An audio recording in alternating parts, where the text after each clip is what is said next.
Ready to play. Are you really ready for it? Yes, I'm ready to play. I don't think you're ready for it. Why can't I hear it? Why can't you hear shit? Why can't you hear shit? Probably because the headphones aren't in correctly. No, it's because it's muted.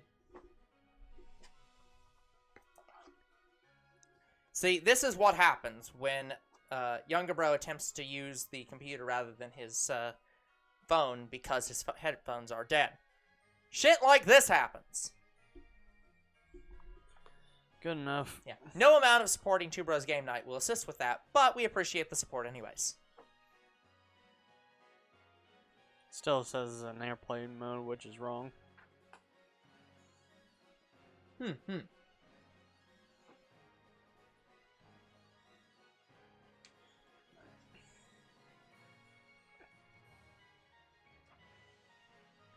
Alrighty, hello people, it's us Two Bros Game Night. I'm your host, Younger Bro. I'm your other host, Older Bro. And we are back shiny hunting for Gossifleur. Let me just get the app open and we're good. By the way, guys, today we are shiny hunting for Pokemon, as is normal on Saturdays. However, I have just been informed now that currently the Canadian comedy troupe I watch is doing their Desert Bus for Hope charity stream. We are obviously not sponsored by them, and we're obviously not sponsoring the charity. But, like, if you want to go watch somebody play an incredibly terrible video game and do sketches, comedy, random challenges, and stuff like that, please go support them. So please go check out Loading Ready Run. Actually, right now it might be under Desert Bus. It's under one of them. Go check for both of those. It's probably Desert Bus. Just search Desert Bus for Hope. Cannot stress that enough. Desert Bus for Hope. There is no hope. There's no hope. That's why we have a Desert Bus for Hope. There's no place like hope. That'll be running pretty much all week, by the way. Yeah, I think Arby's was doing some kind of charity thing last week. Arby's finally sponsored at Desert Bus for Hope. But I don't know what it was for. I think they did it for 2 weeks. They said they were going to do it for 1 week and then did it longer. Yeah. Yeah. Yeah, for Desert Bus for Hope, your contributions directly decide how long the event goes. And not not like with AGDQ and SGDQ. But every donation tier, they add an extra hour onto the marathon. So, donating means that they suffer longer. Help them suffer longer. By the way, guys, so next week, Scarlet and Violet come out. Yep.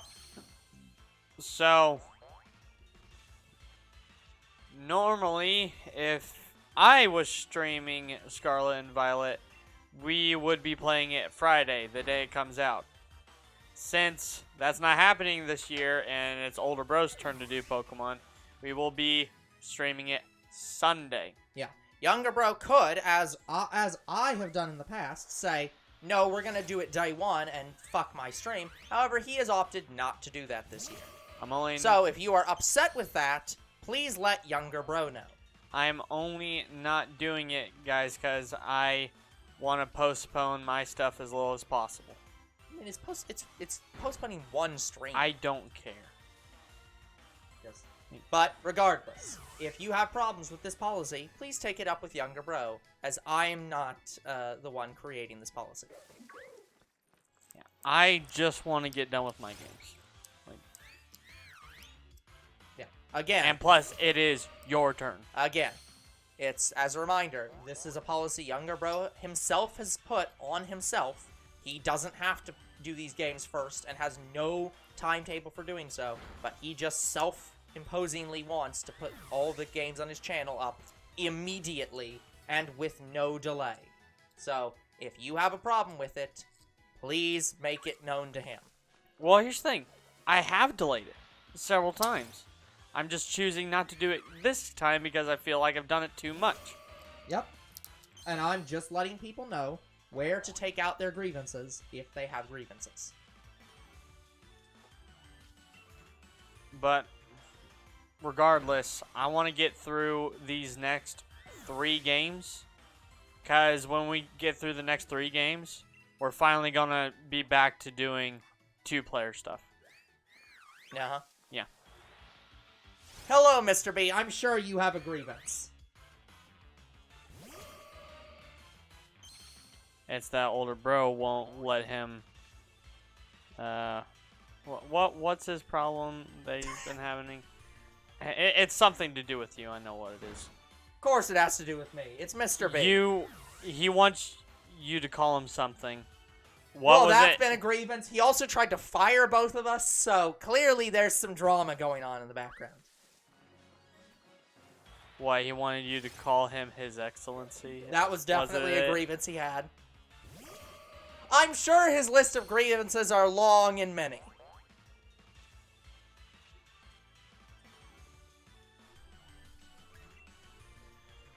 So as a result, which grievance do you have today, Mr. B?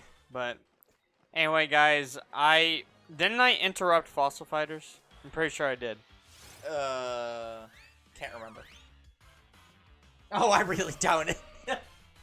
Anyway, because you can't just put up and then do nothing with it. Yeah, because I interrupted Fossil Fighters, I don't want to interrupt the next 3 series. I just wanted to be loved.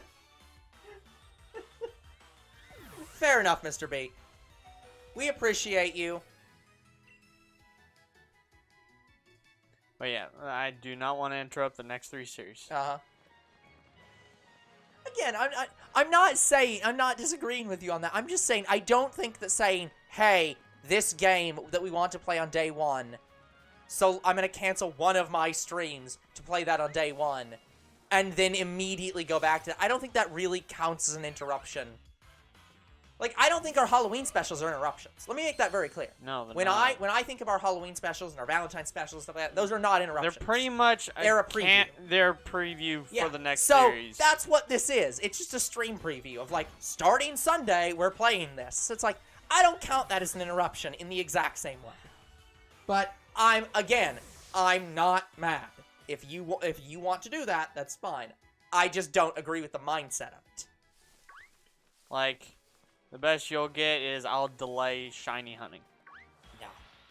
Like, I'll let us stream Saturday. No, far be it from me to try to delay shiny hunting by a week. Hell no. Like, I mean, we're gonna move on to the next game anyway, so. Yeah, so I'd like to get through as many Pokemon in this game as possible.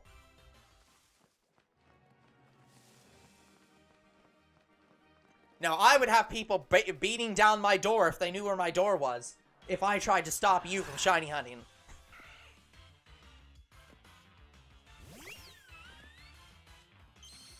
But anyways, yeah, Fossil Fighters was long. Dragon Ball Fusions is going to be just as long. So I kind of want to get through those very long games so I can get into some of the shorter ones. Well, Mr. B, if you know where our door is, I would love to see you direct message me our address. Because the next game after Fusions is going to be much shorter. Yeah. Yeah. It is in the United States. Mr. B, there's like 300 million doors in the United States. I think you need to be a little bit more specific.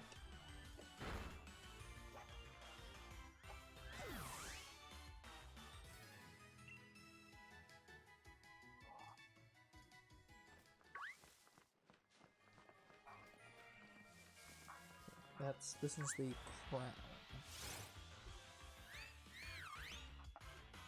I never claimed I knew specifically where your door is. That's fair. But yeah, I want to get through these games. That way I can play other games on day 1, like God of War and, I don't know, the next Modern Warfare game. But the other thing is you haven't played any other God of War games. It's weird to start there with day 1. We haven't played any God of War games That's what yet. I'm saying. Like, so it's weird to start with the newest one on day 1 when you haven't played a single other one. Brilliant, Stunky, not shiny. But yeah, I can't take that away from you, Mr. B. You do have the basic knowledge of where our door is. It could be anywhere from Alaska and Hawaii to and the or like, well, not the Philippines. No. To Puerto Rico.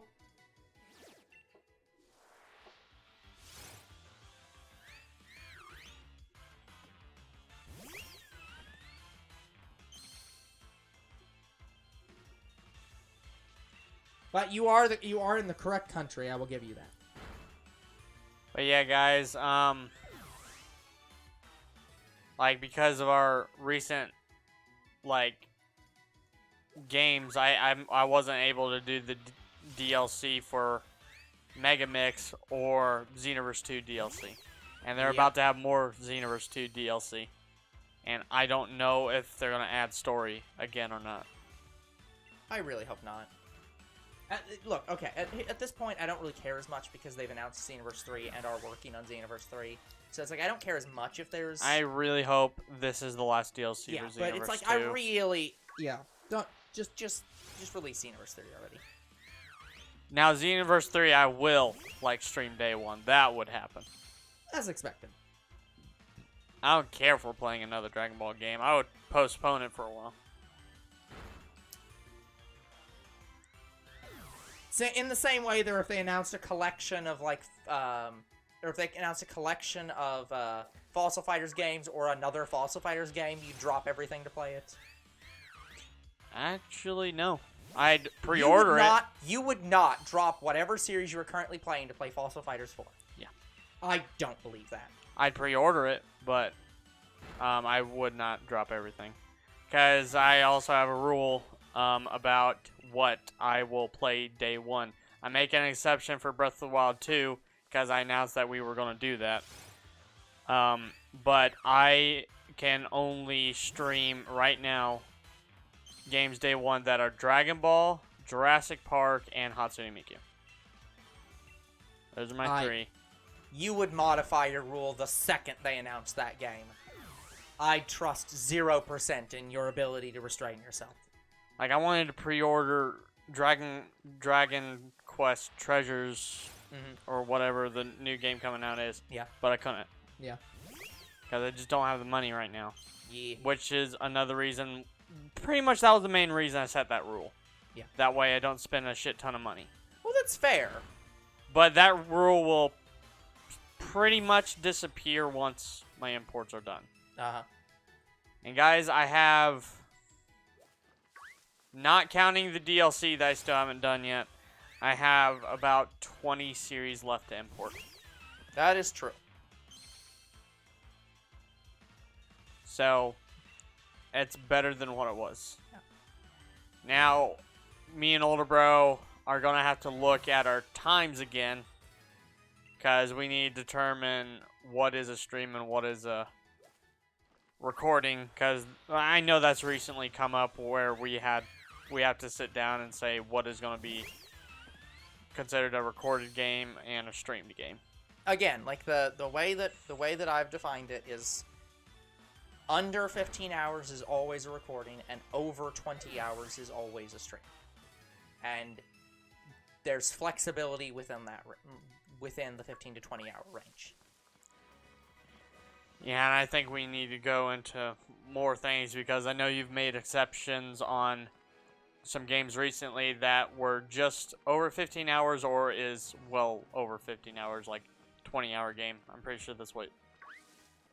I think we had like a 19-and-a-half-hour game that came out. I can't remember which one it was. I don't know. I'll have to look at the... I haven't done analysis... because I tend to save the analysis for the end of the year. But I know we had to redefine it as of March 31st. We kind of had to redefine it because of last year. Well, no, this year. Sorry, it was this year when we did the year 4 update. When we first started our channel update stuff. Mm-hmm. I know we had to redefine it then because we had to put Cabela's Katmai into the... Well, no. But that wasn't this year. That game wasn't this year, right? No, that game was not this year. But that's what I'm saying. But we had to redefine our playthroughs Oh, sort of well, this year. that wasn't in relation to what was a stream, what's a recording. That had to deal with what counted as a, um,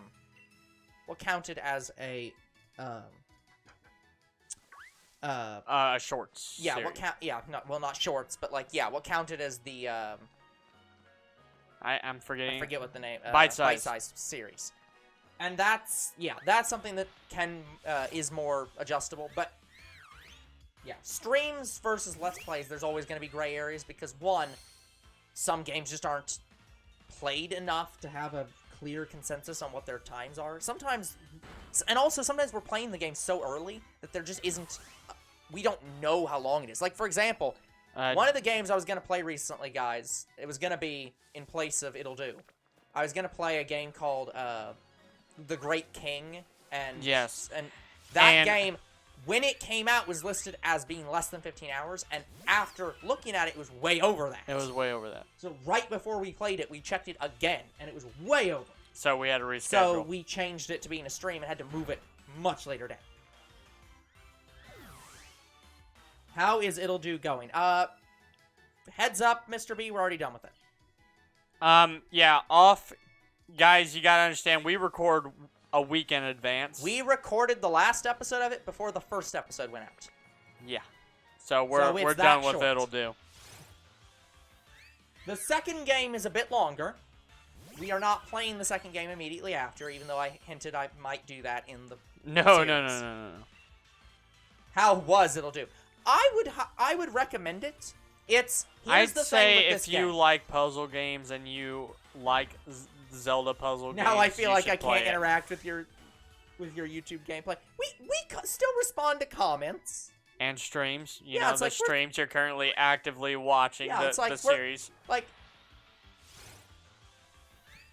but yeah, it's like the problem is, Mr. B, we've made it so that we give as little amount of delay as possible, but still allow us to upload videos consistently. Yeah, basically we record a week in advance. That way, in case we go on a vacation. Well, it's actually 2 weeks in advance. Yeah, now it's 2 weeks in advance. Yeah, now. because the reason why that had to happen was because we recorded 1 week in advance and then had issues where we could not have videos because we only recorded 1 week in advance. But we don't want to go over 2 weeks in advance because unless there's vacation. Yeah. Specifically because otherwise we're gonna have problems where people can't interact with us. Yeah, so in case we have vacations or in case we get sick, we have a week worth of videos. Meanwhile, streams are always going to be live. But in terms of how was It'll Do? Yeah, the thing about It'll Do is that it's a satire of Zelda games. It's designed to be like a Zelda game, but a comedic, like. I'd say if you played Zelda game just for the puzzles, you'll enjoy this game. Yeah, this is very puzzle-based, and there are puzzles in this game that you will just struggle with. They are very difficult to understand. So, in terms of that, I recommend the game. And for the comedic moments. I only play Majora. I wouldn't necessarily compare it to Majora's Mask. No, Majora's was better.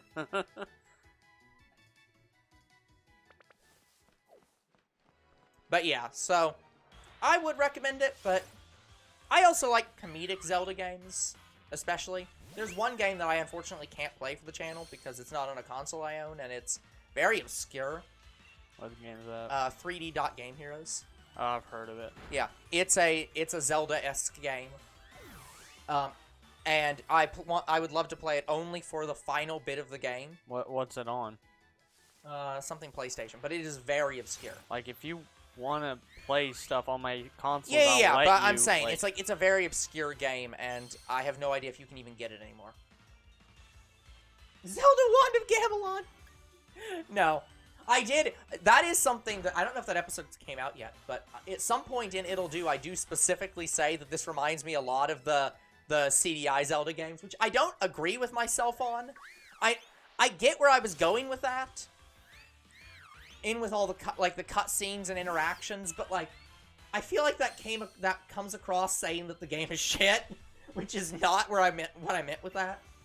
But anyway, No, not only do I not want to play the Zelda CDI games because they are absolutely garbage, I also don't want to play them because they're absolutely expensive. but anyways, And fuck trying to get that console. yeah, you are fine to buy anything PS3 and above. Yeah, I you just can don't use know. my I don't console. remember what it came out on. I think it was PS3, but I think it was a digital-only PS3 game, so I legit don't even know if we can buy it anymore. Yeah, we That's can the still fact. buy it. The PS3 store's still up. Okay, but that's what I'm saying. I'd have to look into it. So I have not done that yet, so... I suggest you look into it because it is very possible they might try to shut it down again. Yeah, so I'll do what I can. It might have also came out on PC for all I fucking know, but I think it was only a PlayStation exclusive.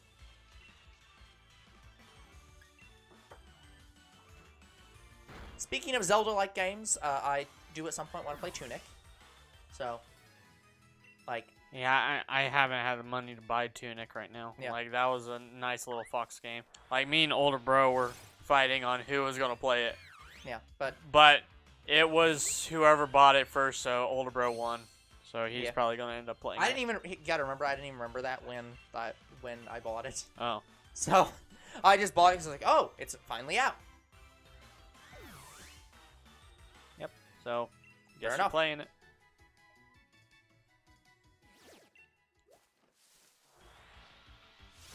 But yeah, I'd recommend it.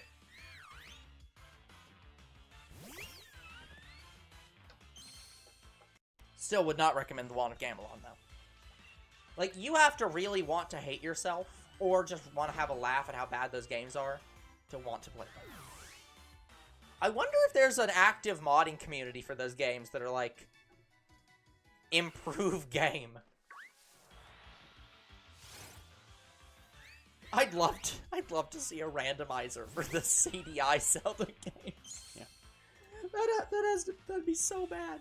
But yeah, going back to speaking about imports, trust me, guys, when I say I'm very happy I don't have to do that for Let's Plays really anymore. Like, I hope you've been enjoying all the series I've been picking. Murder's Soul Suspect was kind of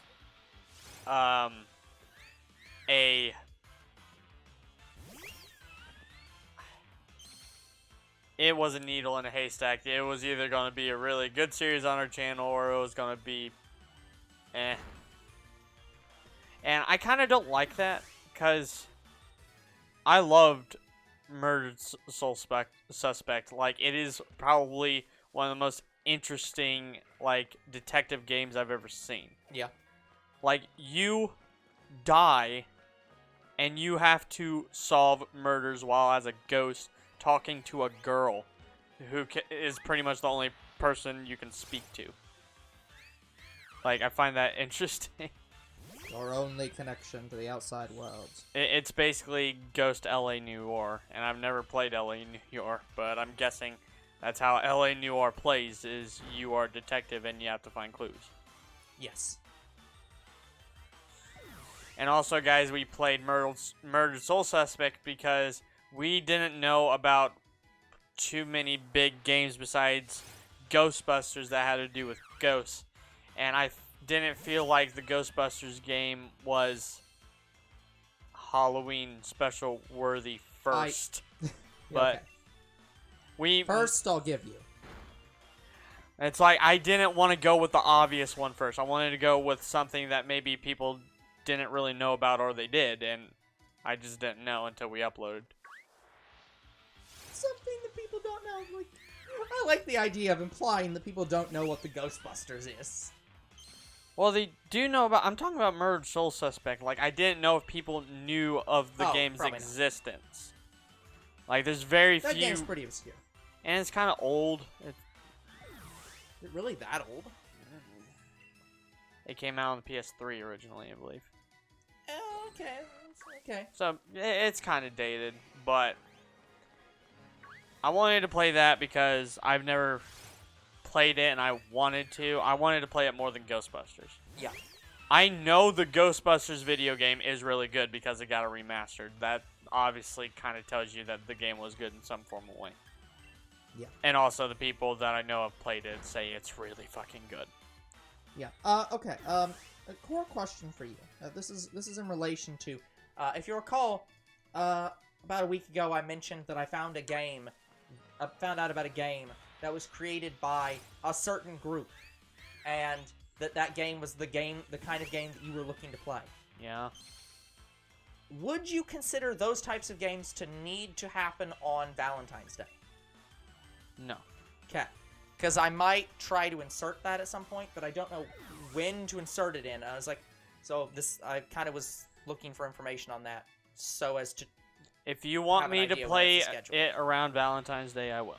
Well, I don't necessarily want to do that. It's just I was trying to figure out when it could best be fit in, and so I wanted to see when. I'd say if you want to insert it, do it maybe after December. So around January.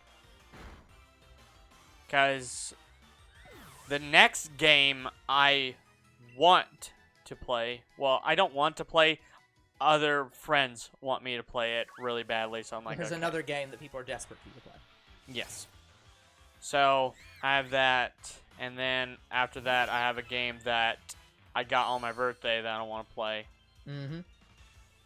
But actually, I don't know if I'm going to keep it there, so maybe I'll just toss that one aside. Yeah, we'll see. But pretty much at least the next 5 games I really want to play. Okay. So if you want to insert it somewhere after that, then I'll figure it out. God damn it! I just wanted to make sure that it was not a game that you wanted to only play on Valentine's Day. I mean, we can play it around Valentine's Day. Yeah. Because guys, I started a thing this year. I don't know if I mentioned it too much, where I will play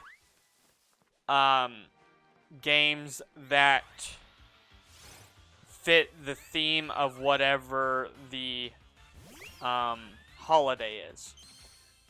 Yeah, this implies that we're gonna have like multiple games in a season. So that's generally like Valentine's Day, February. We're only gonna really have 1 or 2 games we play at most. So it's like it basically means assuming we don't have, if we have a game come out in that month, we're gonna try to theme it. Yeah. So this year around Halloween, so I kind of wanted it to happen before the Halloween special, but the last series I did took a while, so it's now going to be after. So I'm going to be playing horror games up until Christmas. Yeah, sorry if you were hoping we were gonna find a Thanksgiving-based game. Guys, we still haven't found evidence that the Freebirds game exists. I don't think it does. I think we looked into it and it does not exist. By the way, guys, I do have a game that is scheduled this year. It is probably the only St. Patrick's Day game we're ever going to have. When is St. Patrick's Day? March. March,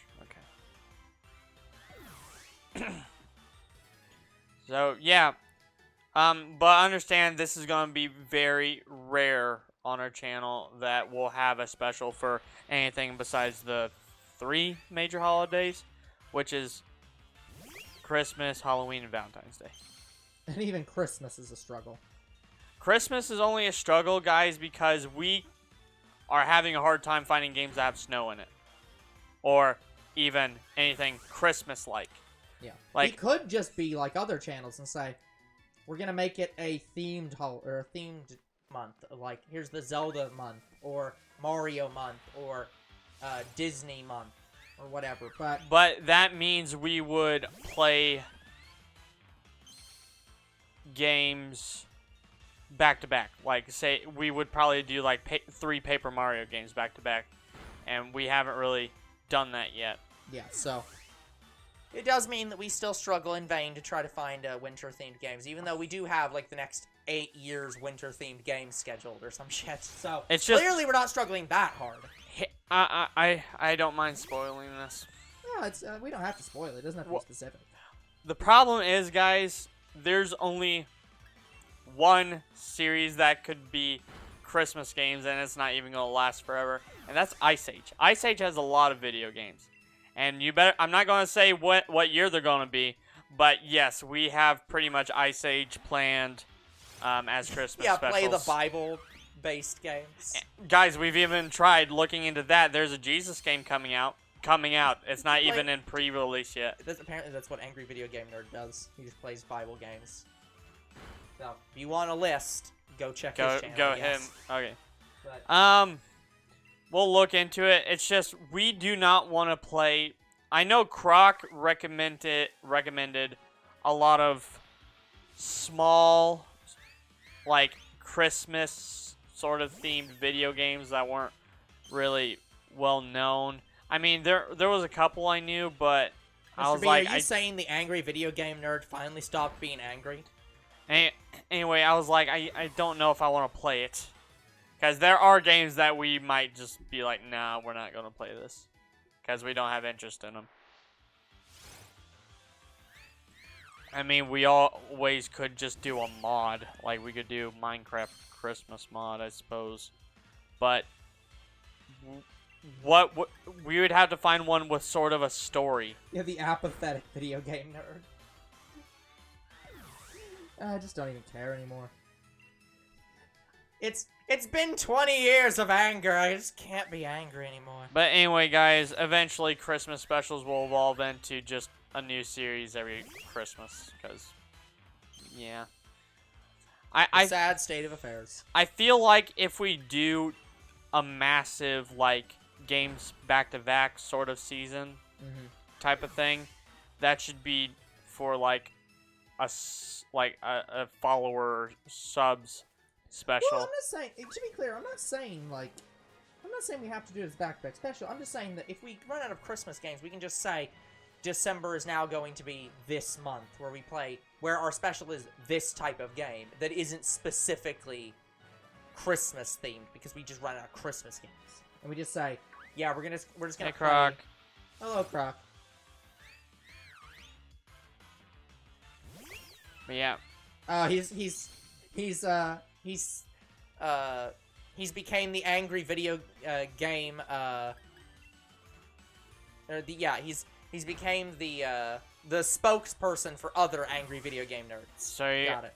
But are you saying we have like a bomb of series where like every 2 series we play like Mario? No. What I'm saying is exactly what we're doing now, but we just don't do winter themed because we run out of winter games. So we just say, okay, instead our Christmas special is going to be a Bible game or a Oh, like damn it. or Okay, a that's Mario fine, game actually. or fuck it, random like edutainment game if we really hated ourselves. Let's play Jumpstart Preschoolers 6 or whatever. Like, that's what I'm saying. Like, just don't... If we run out of winter, then just find something that isn't winter and say that's now in place of winter. Like, I found, besides Dora Saves the Snow Princess, I found another game that's a visual novel that has to do with Christmas that I do want to play.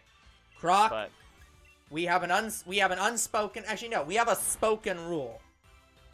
No Christmas Till Black Friday.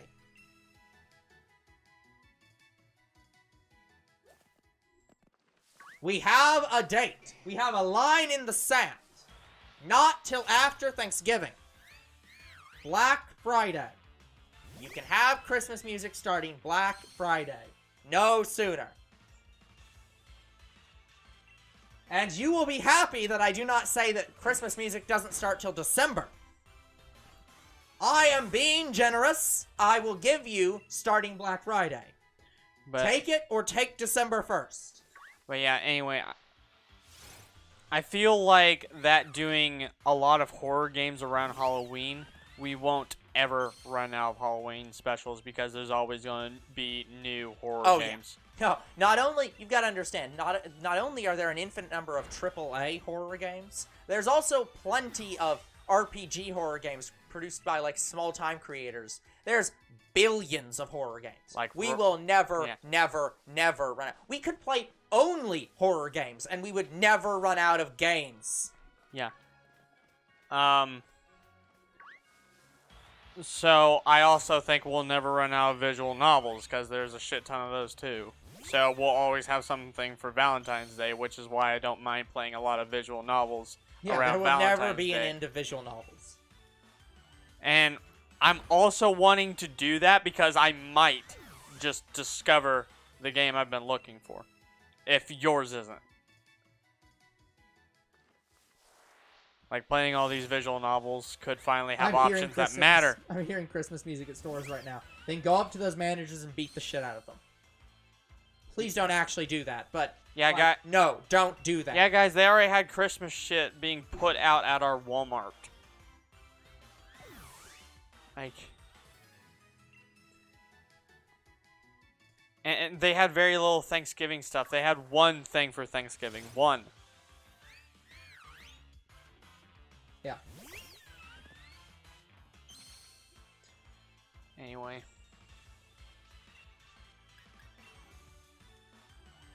So yeah. To be fair, older bro is also a manager. So don't punch managers because you'll accidentally punch me. So yeah, I don't know what we're gonna do around Christmas. Honestly, you might purposely punch me, Croc, honestly. Cause we can't do like a big bomb of like Christmas themed games because there is none. So we'd have to do just our normal thing, which is just all new series. Unless we do like several games in a row. I just had to do 2 brilliant Gossifleurs in a row and none of them were shiny. What if I punch you softly? I mean, it's better than what Ana'd do. But anyways, should we have something similar to Halloween and Valentine's Day where we just have a themed game around that time? Say again? Should Christmas have a themed kind of thing every year, just like Halloween and Valentine's Day? Yes, absolutely. That's what we've tried to go with winter-themed games. That's the idea. No. I'm saying, like, so for Halloween, I'm playing horror games up until Christmas. What should we do for Christmas in terms of that? Oh, you're saying, like, I wouldn't say up until Christmas. I'd just say, like, the month of October and maybe November. In November. But, like... Well, but I was going to maybe say, like, the beginning of November, yeah. and then after Thanksgiving, we switch over. But same for Valentine's Day is the month of February, is the month of love. So, yeah. But, yes, in theory, we should do that during the month of December, but... So attempting to find those is going to be if Christmas is going to evolve into new series every year, just a new series, not even Christmas or religion themed, should we just do like 2-3 games in a row that is of the same game or the same series? I don't necessarily think we should do that. Again, we'll have to figure it out, but it's... I like the idea of doing themed games during the months if we can, but it's like we just have to find a theme that we can do and find games that fit that theme. The problem is that we just don't have a lot of Christmas games. Yeah, we would have to determine a new theme that is not Christmas. Can you choose the next Halloween game? I believe we have the next few Halloween games scheduled already, but you are welcome to suggest a game, and we might decide to swap the schedule out. The problem is, right now, guys, November is getting close to where we're not going to play any more Halloween, so after Thanksgiving, we're not doing any more Halloween games, and we're switching back to the normal schedule. So you can suggest a game, but it's just going to be written down and probably can't be put on right now. You can't get into the Christmas spirit, Mr. B?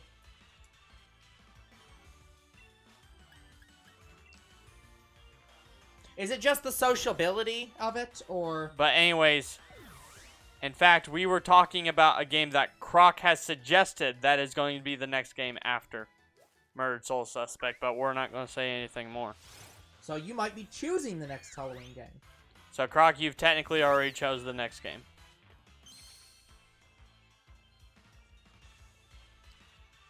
But you can still suggest games. Yes, feel free.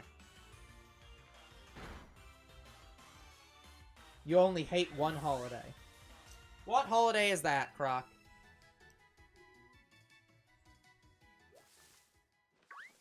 Valentine's Day. That's just sad. Very sad. Yeah, I don't want to say I hate Valentine's Day, but I'm definitely sad during Valentine's Day. There's a difference between being sad on Valentine's Day and hating Valentine's Day. Yeah.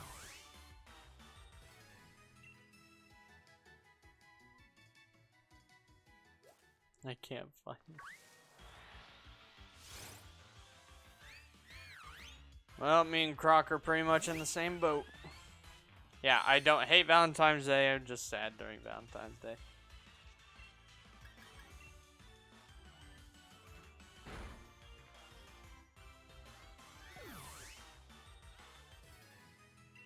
But anyway, regardless, I think I'm just gonna have to, like, I'll play the next game after Murdered Soul Suspect. That game is definitely set next. But I think all the Halloween-themed games that I have planned are going to be moved after Thanksgiving.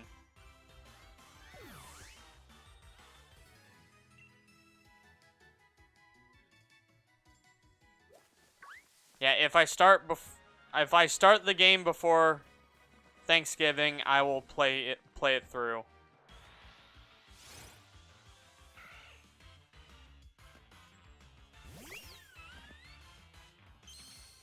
But I think I'll get through Murdered Soul Suspect, then get through the next game, and then I won't be able to play the next Halloween game. Yeah. Yeah. So just as a heads up, so here I'm going through Whatever the mirror set is right now. Nice, Oh, you Croc. got 30 followers on Twitch. That's awesome. So I'm going through this set still. Fusion Strike. Yeah. There are at least 17 grass types in this set. Because it goes from 1 to 17. Water starts at least 24. We're So at that 700 encounters. That means that there's like no more than like 8 fire types in this set. There's like 17 grass, 17 water, 5 fire. Fire type just has that problem. Unless it is fire themed, They just put none of it in there. they put. Fuck you, fire. Yeah. Can you send me a link to this guy, to your Twitch channel? I'll do my best, Croc. Hold on.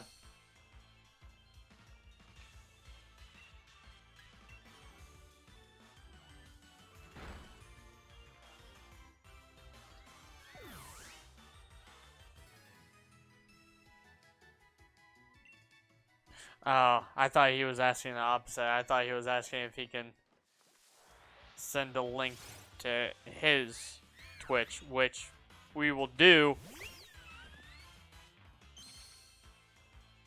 It's just the way we do it is we put it on our main page. We don't really put it in our chat. Yeah. Like, does Twitch have a connected channels There's page? a thing for like followers and followed channels and like stuff like that. Okay. And like there's also like supported channels or whatever. Okay, I might work on that. Okay. Like, I might put Croc's channel on. Yeah. Our main. I would heavily prefer not to be adding any channels to that unless I personally know the people though. So it's like I do not want any other people's channels on our Twitch. It has to be somebody whose content I actively want to recommend. And Croc is fine. But I was gonna say, like, any of our Shadow no, Bros. that I'm putting a straight no on But that. Croc's I a Shadow don't- Bro. I understand that. I am fine supporting Croc, but I don't know if I support anyone else's content. And I do want our Twitch to be like, hey, once our streams end, this is content you can go watch to have like an enjoyable time. I don't know if I can recommend any of their channels because I don't know what their content But is. we do it on our YouTube. Yes, and I allow it on there because that's attribution. They will not be on our streams. I'm not attributing them on our streams. Like, they could literally watch No. us at any time. Like, I understand that. But I'm telling you right now, The only reason I allow them to be connected on YouTube is because they are in our videos occasionally. If they were not in our videos, I would not allow you to put them on our channel. Because I don't know their content and don't know if I would recommend their content to our audience. Like, they pretty much do similar content to us. I understand. This is a matter of my personal opinion on supported channels. I say, if I'm supporting you, I'm taking that as a very strong statement. It means I believe your content is worth watching. So, Croc, I will recommend on personal knowledge. But I don't know any of your other friends and what types of content they do because I haven't seen them.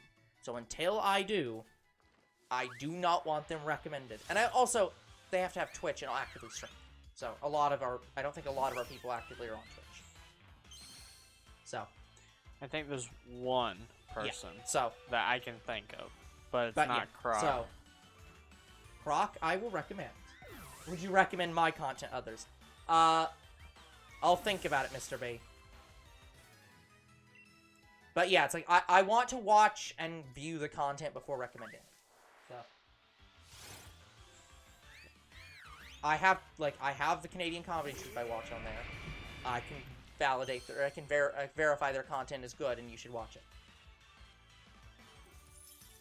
That's more of a joke because I've given up on content creation. Mr. B, how can you say you've given up on content creation when you are one of our subscribers?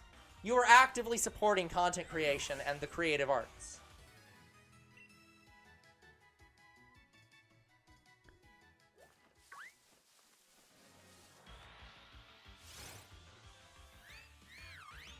I've given up on personally creating content. That's fair. Fair enough.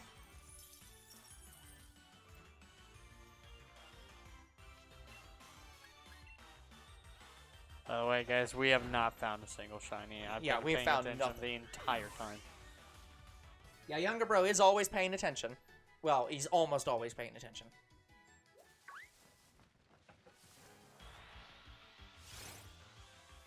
That's fair, Mr. B. We appreciate you being here. So, we appreciate your time and resources. But yeah, if we ever seriously are looking to hire people at Two Bros Game Night, like I will put some of the people that we know on our list if I can guarantee their comedy levels. Like, they're technically hired, like, sort of.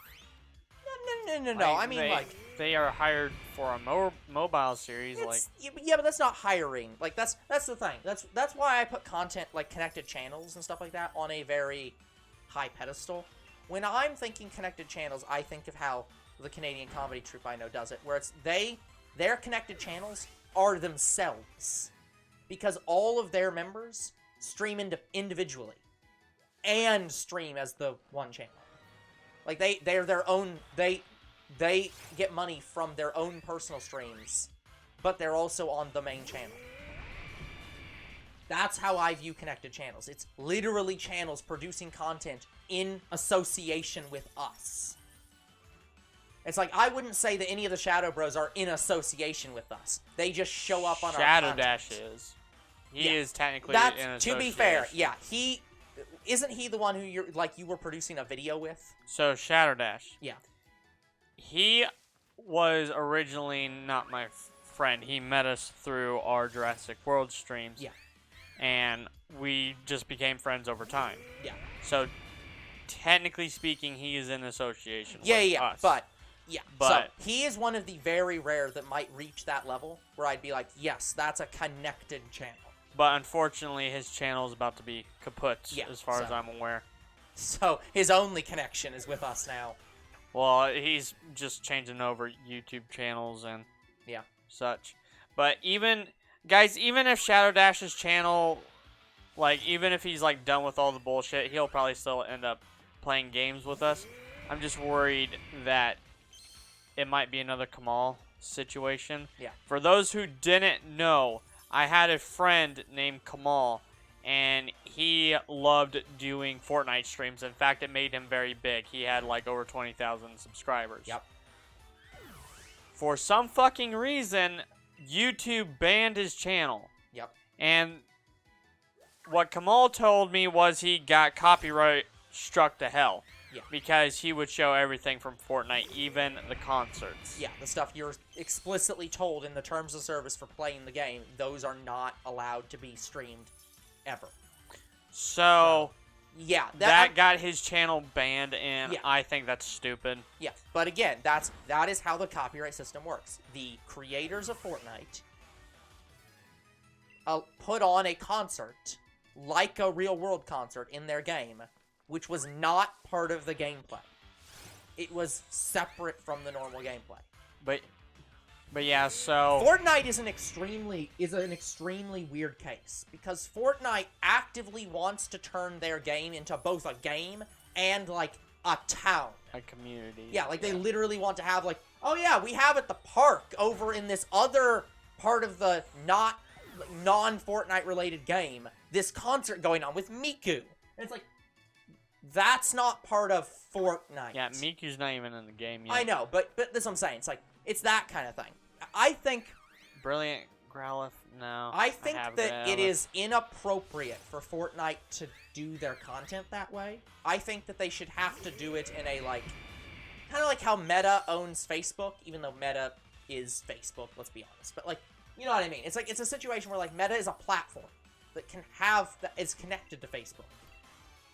Fortnite could be doing something like that, where they have, like, this is our platform, and you can, when you log into that platform, you have access to Fortnite, and you have access to other things that's not Fortnite. But the way they're doing it now is saying, well, this concert's going on in Fortnite. So it's like, yeah, a Fortnite streamer might go watch that concert while they're streaming, not realizing that this is not part of Fortnite. Yeah. So it's like, I think that that's a boundary that should not be broken down. But yeah, I knew Kamal. He was a very, very good person. Yeah. But he had a lot of friends that he shared his community with. Yep. But he like, also... and I mean a lot. Yeah, but he also got, like, sometimes when that shit happens, you just say, it's not worth it. But yeah, he was so saddened and disappointed by his YouTube going away that he was pretty much done with social media altogether. Yeah. He still has Discord, that way he can talk to his friends, but he's pretty much done recording. Yeah.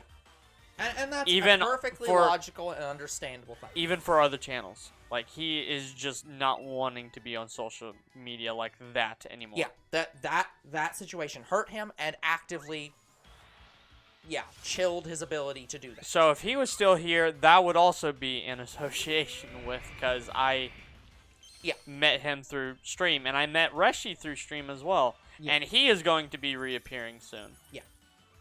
Yeah, again, I just want to make clear that I don't consider people that we meet on streams in association with us just by the fact that we meet them. I would not say Mr. B is in association with us. I mean, he is paying us, so this is also a weird situation where, like... How is he not? Yes, but what I'm saying is, it's not a situation where Mr. B appears in our videos, and also Mr. B is monetizing his own streams on Twitch, and we occasionally throw to him on our streams because he is an associated channel with us. And, like he is basically, the way that the Canadian Comedy Troupe does it, it's that, like, their main channel is just like their shared revenue. But then you also have your individual channel that's your revenue only. The company isn't a part of that. But it's like, so that's what I'm saying. It's that the way associated channels work in that sense is like, he is not an employee of Two Bros Game Night. He is not doing content that Two Bros Game Night has people show up and chat and moderate for, and sometimes appear on the videos for. He's not linked to our content. He's just a person we know that's also streaming. So I can say, so that's my definition of a connected channel. Of it's literally channel being produced by us or with us, and we all have a shared like set of guidelines of this is how we do streams and stuff like that. Yeah, And that's not what's happening.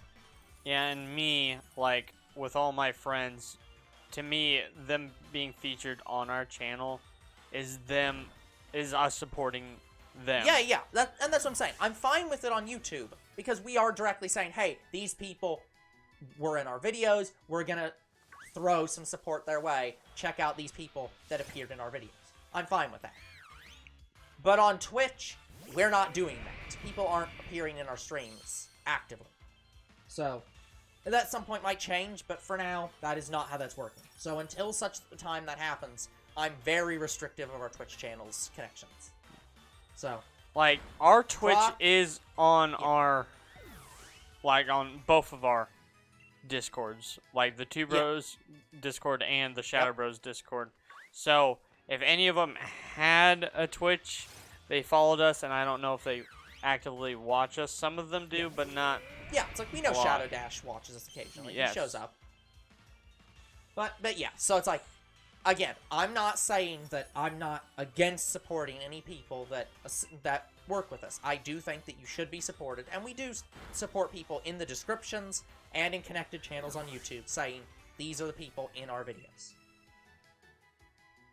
But until that happens on Twitch, I do not want to connect any channels that are just people in the chat unless I can verify their content or they are directly being supported by us. Thanks, Croc. Thank you, Croc. That's awesome. So, I will review Croc. I can review Mr. B's content. And then I might put them on in the list of, like, here's the channels that are connected to or we recommend or whatever. Because I think YouTube has 2 different sections for it, don't they? I don't. I- Wait, YouTube? Yeah, I think they have 2 different sections for, like, recommended channels and, like, something else. No, there's only one.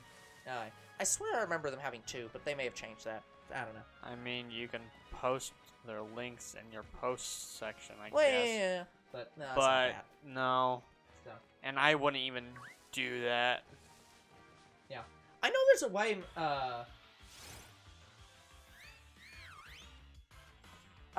Croc, in your creator stuff, there should be a section called featured channels. I think that's what you're looking for.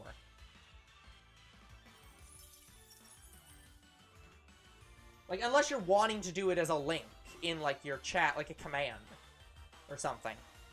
But, like, yeah, I think what you're looking for is featured channels. So. Yeah, on our YouTube, I only link YouTube channels, not Twitch channels or anything I don't like think that. you can link Twitch channels on YouTube. Well, not in like in that list of like all the channels. You can only put YouTube channels. I'm not But sure. in terms of like In the descriptions, we could. in descriptions, you can put Twitch and stuff. But Maybe and in posts as well. but yeah, in the terms of the list, you can only put I YouTube. think you know. Yeah. YouTube doesn't want you to go off platform.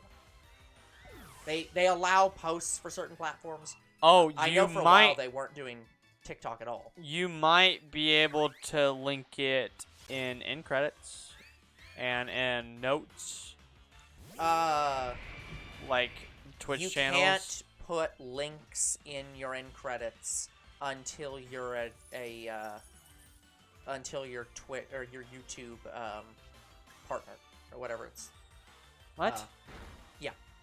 There is a when you put in the end credits like you know how there's the different kinds of end credits you can put in. Are you talking about Twitch or YouTube? YouTube.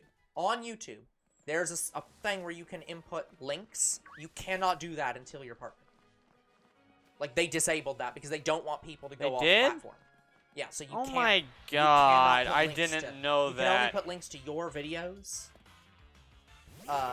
And your playlist. You cannot put links to, like, Patreon. You can't put links to Twitch. You can't put links to anything. You're shitting. Yeah, because they don't want you to leave the platform. Yeah, we only got it because we're over 100 subs. No, we don't have it. You have to be in the partner program. Oh. Like, we do not have it. Well, we don't have it for end credits, but we can put it on our You can put it in YouTube. descriptions, fine. Well, not descriptions. The About thing on the wallpaper. The About page. Yeah. Yeah, but that's our links. Like, I'm not gonna put somebody else's links in our. But About you can do page. that. I've done it on Yeah, my I younger can, bro but I'm channel. not. But I don't, because that's our About page. It's about us, not about other channels.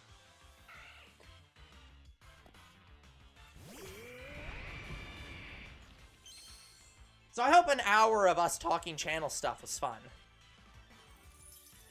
Yeah, I still don't know what I'm gonna do with my younger bro channel. Like, Yeah. I think I'm going to use it to play games you've played that I want to play. Yeah. But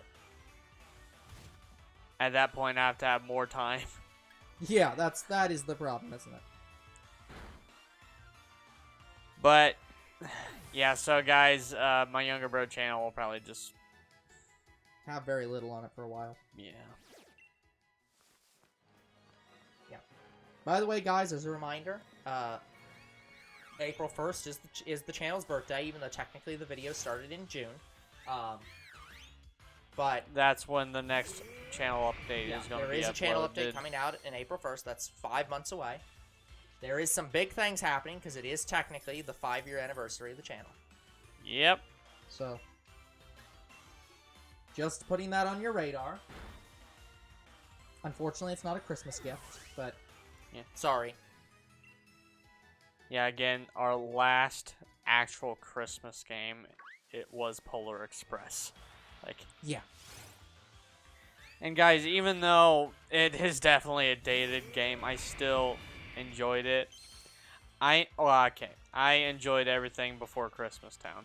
Like, pretty much everything after you do the running on top of the train level, it kind of just falls.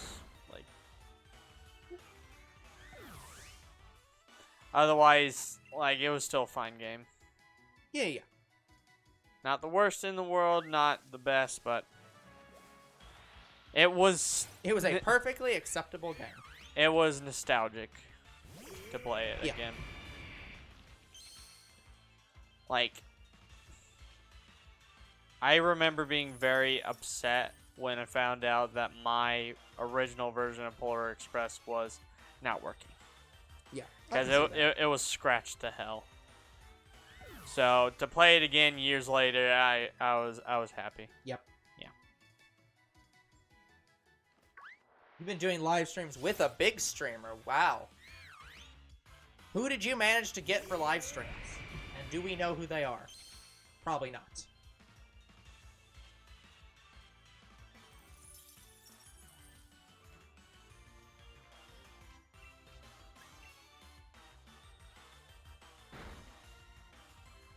Yeah, pretty much our biggest channel we're associated with, but not for long, is Shadow Dash.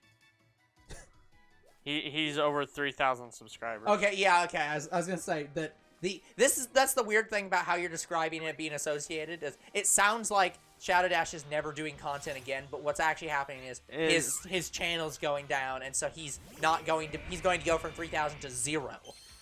Yeah. But yeah, guys, Shadow Dash's channel is being taken down ceremonially to Kamal. Sort of.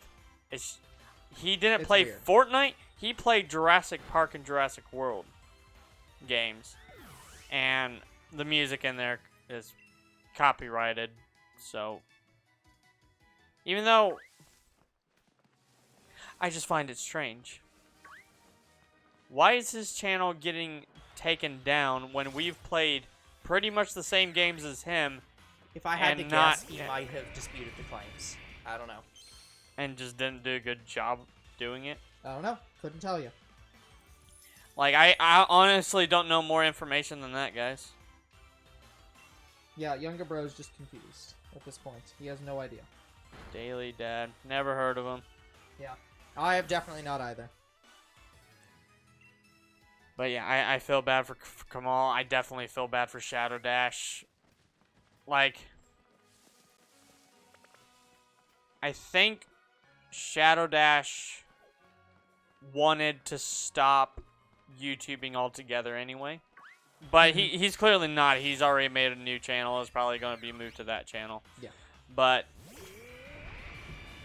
his reasoning for stopping his videos was because he wasn't getting enough views. Yeah. And he hated that his views were falling. Yeah, that's just an unfortunate thing in YouTube generally. Oh, he's got 2,000 followers. Yeah, that's pretty decently sized. I'll agree.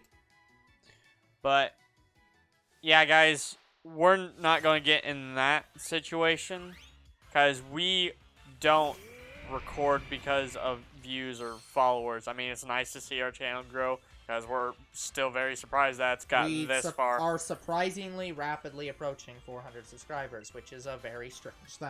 Yeah, so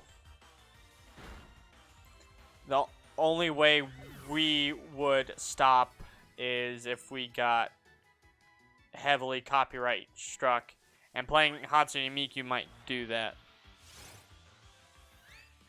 We don't know. Honestly, playing Hatsune Miku is like almost But- not even a problem anymore. I know, but it is our most heavily copyrighted series, from what I understand. That is true. And they shouldn't even be able to claim us because of the Yep. shit we found out about. Yep. But that's not something we need to go into for an 8th time. I know, I'm very happy about it. Because that kind of means That's fair. I can play Hatsune Miku whenever. But, guys, we're still spacing them out as much as we can. Are we going to play Overwatch 2? Do you mean Overwatch 1 or Overwatch... Actually Overwatch 2? They're the Okay. Yes, probably at some point, but who knows? Yeah, I'm probably gonna be the one that does Overwatch, and it will probably be a mobile series. It won't be a stream series. Yeah. So it's gonna be a multiplayer game that I play with friends. Yeah, so... probably, Croc, you will be playing with Younger Bro at some point. We'll see. Well, he already has, Well, I mean, in Overwatch. but yeah, I know. Like... Look, I know you're the guy who randomly jumps onto new topics, but generally, I finish a topic before I move on to the next topic. So... You're just saying he's gonna be featured in more stuff. Yeah, he will probably end up being in Overwatch when you play it.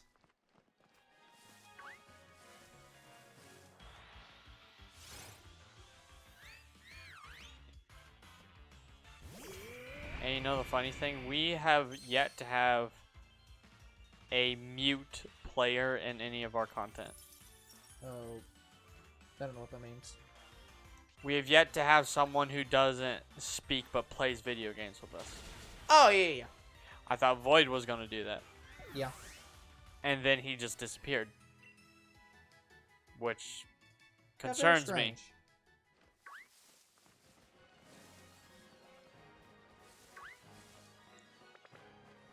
But Well, I mean, his name is literally Void, so I guess he fell into the void. yeah, Void was an interesting case. Like, I just don't know what happened to him. Like, he just gone. Like, the only thing I can assume is that he just went off the grid. Like, he was done. Let us hope. Yeah, I'd hate to think the worst, but I've been kind of worried about him. That's fair. It's good to worry about people, which is a weird thing to say, but like it's good to have people that you're like, hey, I haven't heard from this guy in a while. The fuck happened to I'm him? worried.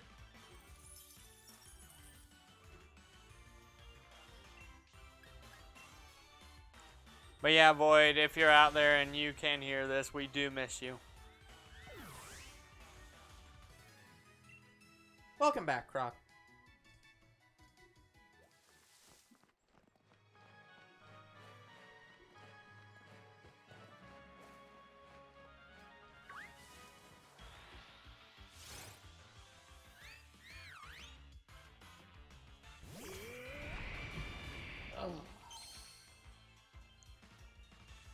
But yeah, I just...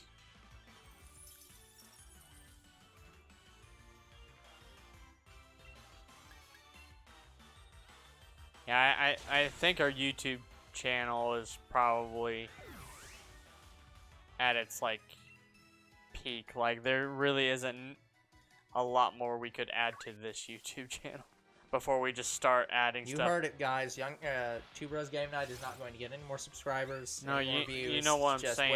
We're at the maximum possible levels that we could ever get to. No, you know what I'm saying. Like, I know what you mean.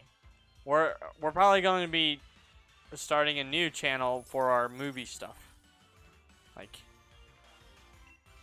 and that's going to be hard to do right now. Yeah, that is not... Yeah, again, I want to make this very clear, guys, that Two Bros Game Night does guarantee that, at least for right now, we're guaranteeing it for now, that until we get to the point where we have the time to Motherfuck. to do additional series and stuff, like, which would basically mean we'd have to be doing this full time. We will not be making another channel. You do not have to worry about looking somewhere else for Two Bros Game Night content other than this channel and Younger Bros channel for the occasional random stuff. So, you don't have to worry about us making another channel. At some point, that will happen if we get an overwhelming amount of support. But until such a weird day comes,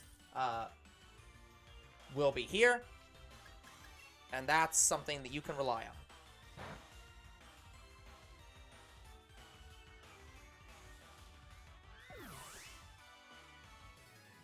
Yeah, it's just, I don't know what more we could add, like, in That's fair.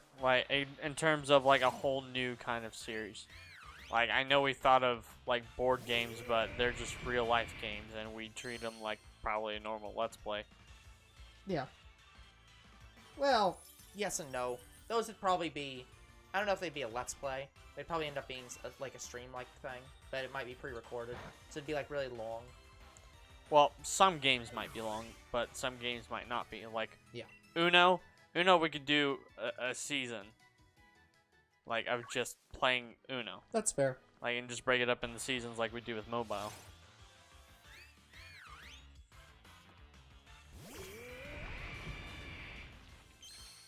That would actually be a way to do maybe a Christmas special, because I'm sure there's Christmas-themed Monopoly games. But I don't know if we want to stoop that low. Yeah. Gotcha, Croc. Well, glad to see you found what you were looking for. And we appreciate it.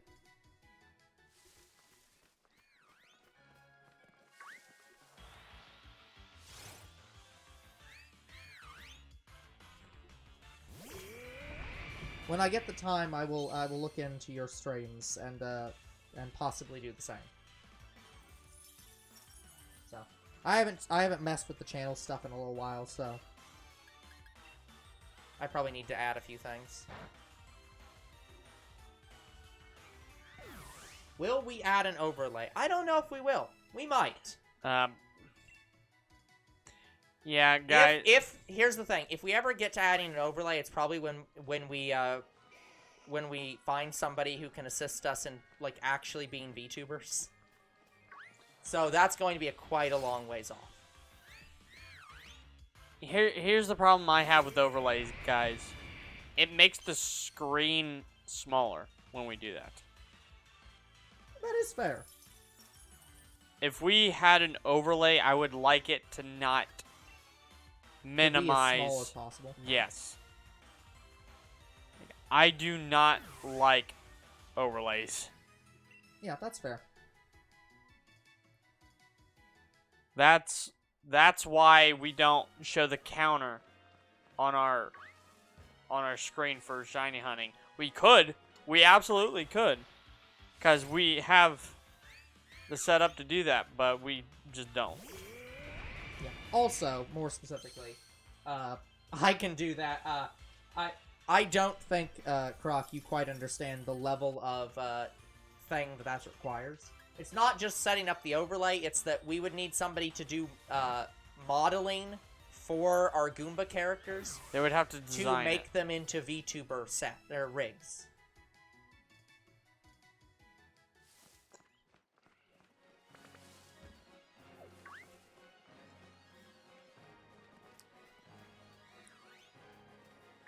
But yes, if we make an overlay, it would have to not. We'd have to minimally take up the screen, Which I could do.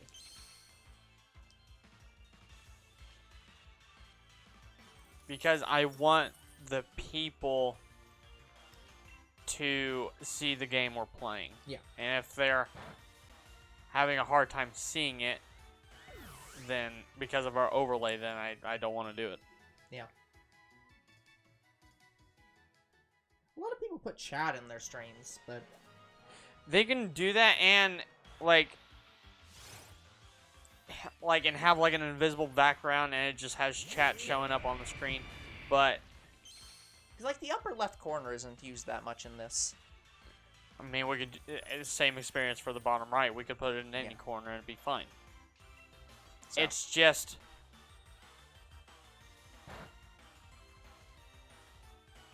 to me the chat is not the game. That's fair. And I kind of want people to focus on the game and not the chat. You heard it first, and guys. Younger Bro does not think that you guys matter. But you know what I'm saying? Like, Yeah, I know what you mean.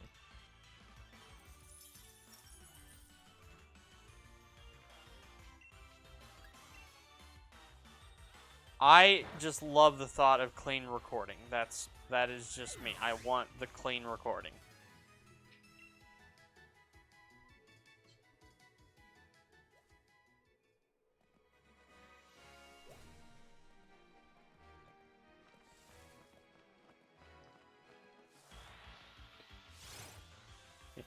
Because for a long time I had to edit with Power Director and it had a watermark on a lot of my old videos. Which is why I couldn't just move those videos from my old channel to this one.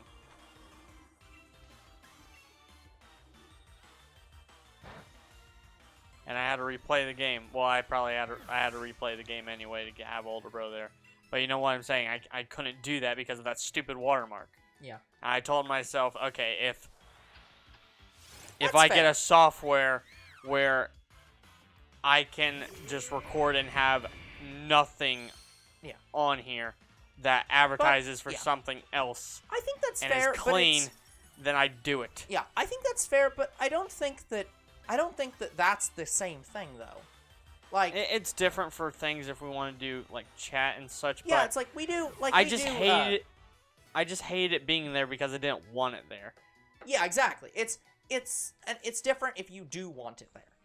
So it's like if it's something that we're looking to add to improve the experience for certain people, then that's different. I just don't know if putting the chat on the screen would improve the experience. Like, a lot of people would be able to understand who we're talking to, like in chat, and what it's in relation to, because we just don't say what the people are saying from the chat a lot of times. But yeah, so I think chat on the screen with an invisible background might be as far as I go for anything else on the screen, but I still don't know if I want it. Yeah. Again, at some point, I do want us to be on the screen, but that's a very, very, very long way off.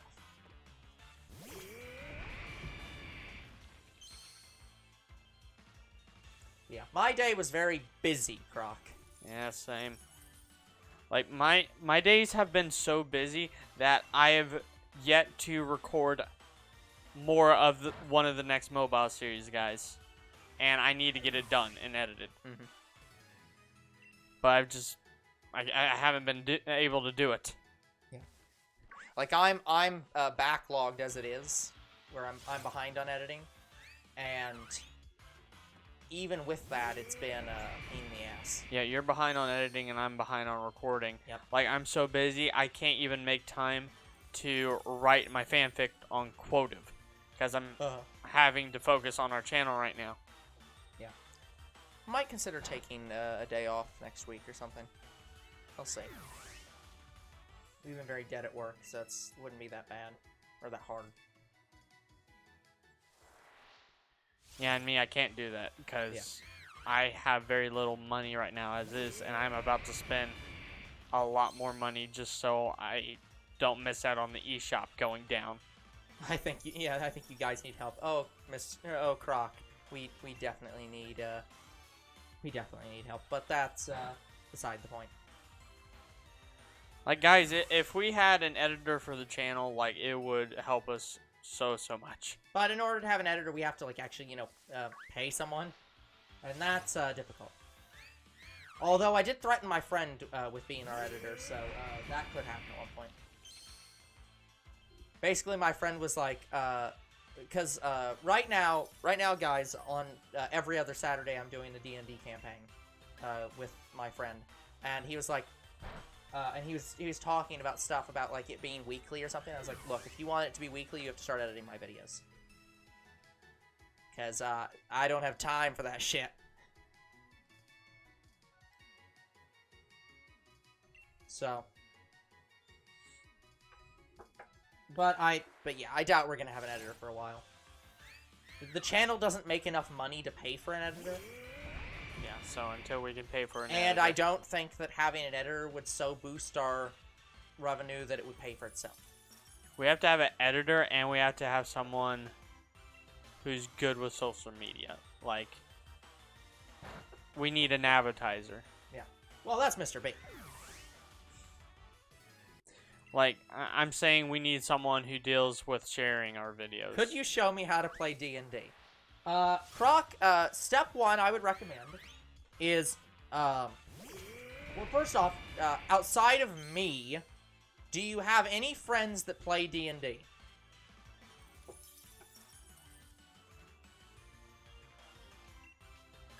Okay, so yeah, I would find a good group of people that you can play D&D with, which is an important thing. You need to have like a group of people that you know.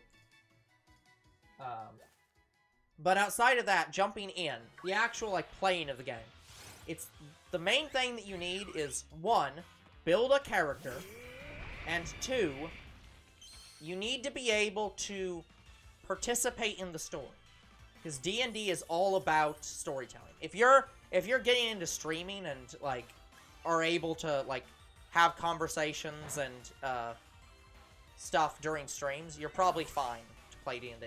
But it's like, yeah, you need to be able to be an active player in the story. It's a role-playing game, so Yeah. you have to get into your character a bit. Yeah, so. But I would say pretty much anyone who can do streaming is capable of doing that. So. Yeah, there you go. There's something new for our channel. Two Bros Game Night does D&D. That is also something that would be on a different channel. I have a channel. Like, I legit have a channel for that. It has never done... We've never done anything with it. And it's not even related to Two Bros Game Night. It's just something that for me and my friends. Well, that could be your mobile series. Yeah. I couldn't get into... No, it's not a channel with videos yet, Croc. It's literally a blank channel with 0 subs. So there's nothing on it to send you. Like, I've been interested in doing D&D, but if I did it, I would want to make a channel for it. But yeah, Mr. Bait, to be fair, I wouldn't recommend... I don't care. I'm not sending you one of the personal channels connected to my personal email account. But anyways, ignoring that, to be fair, Mr. B, I wouldn't recommend playing D&D as a teenager. Not you can't, but, like, the important thing about D&D is having a friend group that you know and can trust. It's like, it's one of those things where, if you're playing with a lot of randos, you're probably not gonna have a good time. And if you've got teenagers doing a lot of stupid crap, you're not gonna have a good time. It's hard enough with adults doing stupid crap. But if you can't get into the type of content, then that's understandable. It's basically like role-playing a Fire Emblem game, or a Final Fantasy game, or Lord of the Rings. So it's like, it's kind of hard, if you're not interested in that kind of content, it gets very hard to play. Unless you have, like, friends who really want a sci-fi setting. Then I guess you can get Mech Warrior and Warhammer 40k and stuff like that. But, like, that's kind of... You have to dig a little bit to find those people.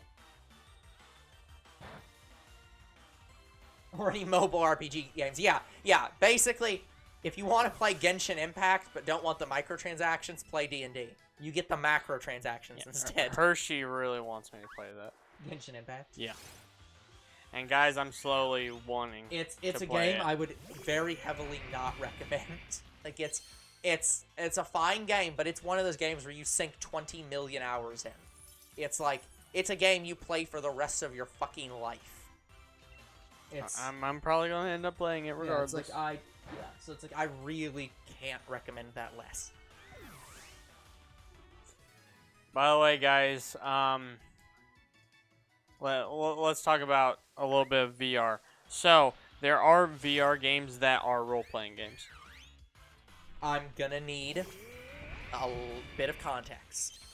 Okay, so yeah, massive multiplayer role-playing in a way. I just wanted to make It is not sure. D&D levels. I just wanted to make sure it wasn't. It's like Wizard of Legend or Yeah. World of Warcraft levels of Yeah, game. I just wanted to make sure it wasn't like VR chat role play. Because that's a different I can't even role do play. VR chat. Like, I've tried. Like, guys, the reason I can't do VR chat is because I can't get my character to work. Like, at all. Like, I can't get VR chat to work.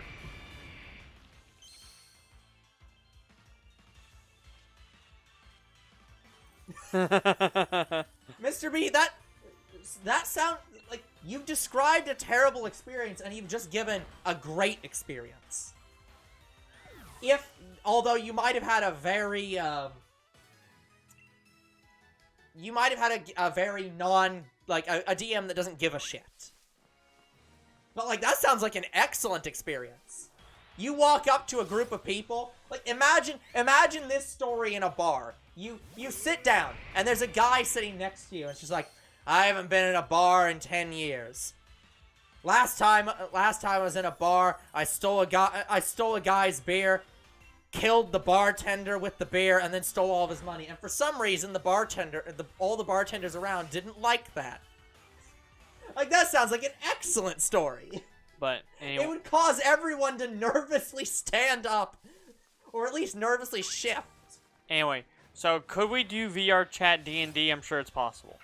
But I'd have to get my models on VR chat to fucking work. Yeah. Like, guys, you don't understand. I've looked up videos and tutorials and stuff on how to get your model to show up on VR chat, and it just won't do it. It's like, so until such a time as I can have someone get my model on VR chat for me, we cannot do VR chat. Like, it's just not gonna happen. Yeah, that sounds honestly the worst part of that experience is like probably the DM being a bit too lax and maybe you going all in from 0 to murder on the random bartender. Hey, bartender. But in terms of a story, that's great. Like let me describe to you, and this will tell me if any of my friends are in chat. Let me describe to you one of our D&D experiences. So, for some context on this experience, we had a DM. This DM had taken over for another DM to run our campaign. He was very often not there.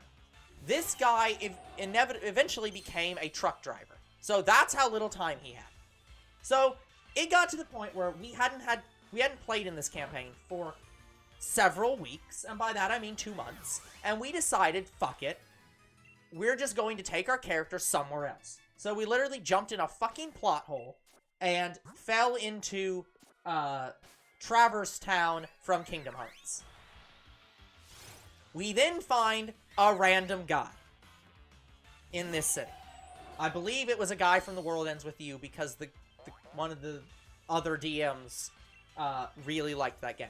But regardless, it was a random guy. We came to his house. We had a dragon creature, because in this world, they transformed into different creatures. So our main guy was like a dragon creature. He was sick that day. And then we had a few other people who I can't remember what was going on with him. We're talking with this guy. And he offhand mentions the fact that he enjoys helping new people coming to town. And that he wishes he could do more to help people who come into town. During this time, one of our players goes downstairs. Like, off the first floor into a basement. In the basement, there is a very obvious secret room. I'm a new DM. I have not hidden the secret room. It doesn't matter. They're not going to go into that. It's just a random house that I got off Google image search. That's it. This person decides that they're going to take that to the 11th degree and rolls to get into this basement, successfully gets in this basement, and then determines that there is a table in this basement. And according to her, this is a table for sacrifices. Now, I can't remember if she got this idea from rolling, or because she just came up with it and didn't want to have that ruined. So, because of this, she barges upstairs accusing this guy of being a satanic cultist, and that we need to kill him. One thing leads to another, and our dragon, who is sick, sneezes. And this is a fire-breathing dragon. He sets the building on fire. We have this guy attempt to put the house out. Fails. We have another player who's like, no, we actually can't have this happen. Attempt to put the fire out. Fails.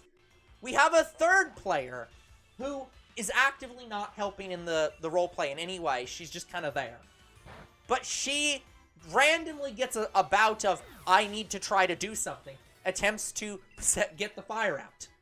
Crit fails. So this house burns down.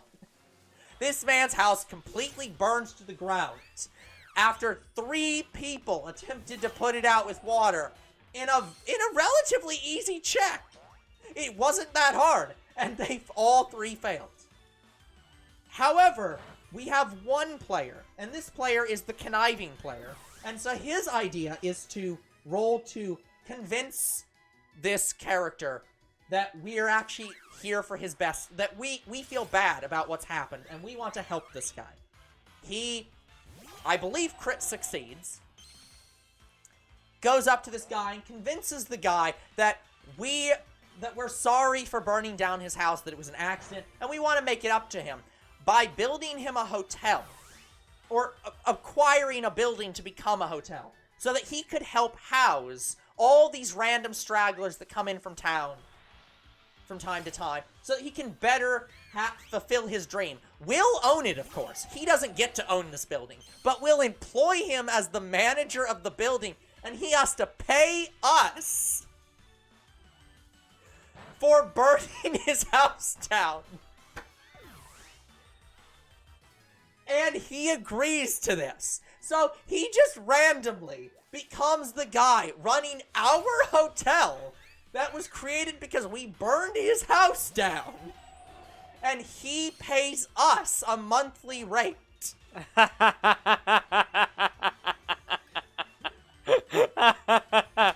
Congratulations, you satanic fuck. You sold your soul to us. This man, you who all he did succeeded. was offered us a home and was trying to be nice. We burned his fucking house down. And then said, oh, but we'll give you a house in the hotel we're going to own, and you'll manage for us, and you'll pay us for the privilege of having a house again. For a fee.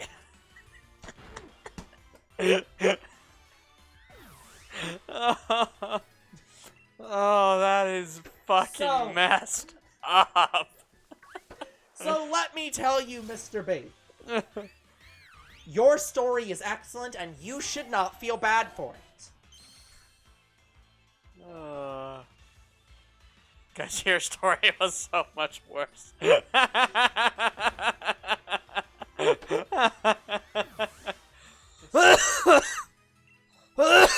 Oh, shit. By the way, guys, to confirm, I am not sick. It's just when I laugh too hard, I start to cough.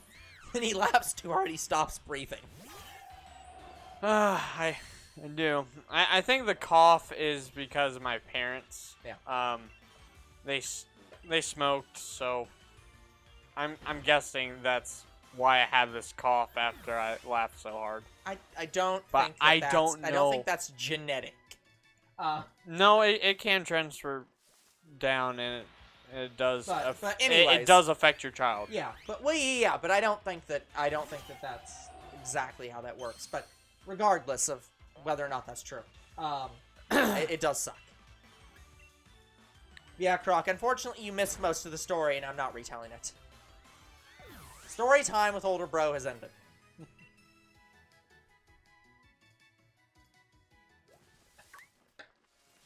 By the way, it's been an hour and a half already. Oh wow.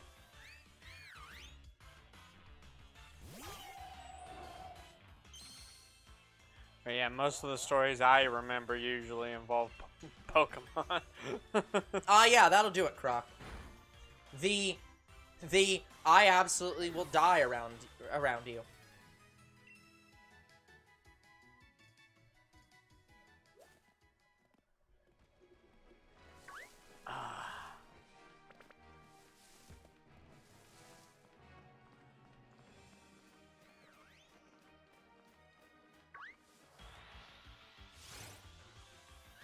Yeah, I think the only other story that I've told at least twice now that I can remember didn't even involve video games. It involved school. And it was when I got up in the middle of a class and had to prove how wrong the teacher was. My brain does not understand how to do that.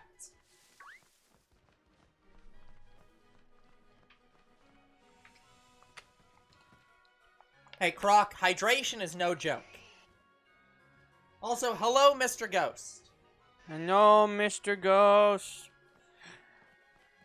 But yeah, you remember that story that I told about proving my teacher wrong. I still can't get over that. That was fucking hilarious. Sometimes, you're human and you make mistakes, and you have to have another human to point out your mistakes. Yep.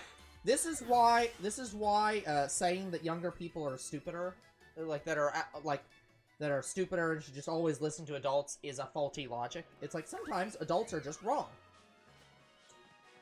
And it is not, let me be clear. It is not disrespectful to tell someone they are wrong. If they tell you it is disrespectful, they are being disrespectful. Yeah, I wasn't being disrespectful. They asked me to prove them wrong. I'm like, okay.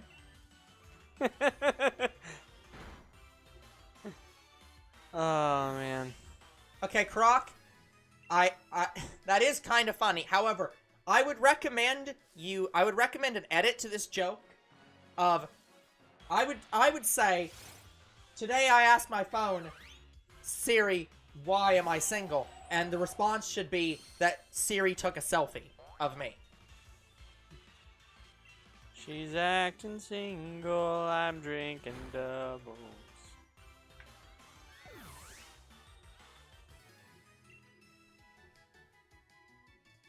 One of these days I'll find my shiny Gossifleur. Watch it be just as bad as Snom. Yeah. Yeah. I just have a feeling. But I do like the joke. It is very funny. Sad, but funny. That was a joke? Yeah. I thought it was real. Again, younger bro showing that he does not give a shit about any of you. It is absolute brutality. I just wanted to see Elderbrow's reaction to what I said. I'm sorry, Croc. Quite lonely, but it's okay. That is true, Mr. B. It is fine to be single. However, it is also fine to not want to be single and be sad that you are single.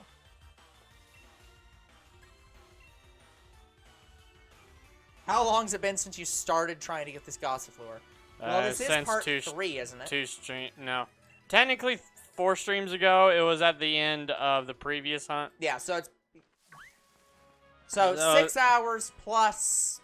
It is... We're at About- 7.5 hours. Yeah, I was going to say, about 8 hours. So... 7.5 hours looking for it. So, we're predicting it's going to be just as bad as Snom.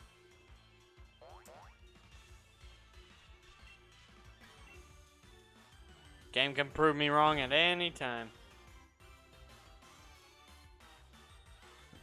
Don't tempt the game. It'll make it longer. Just spite you.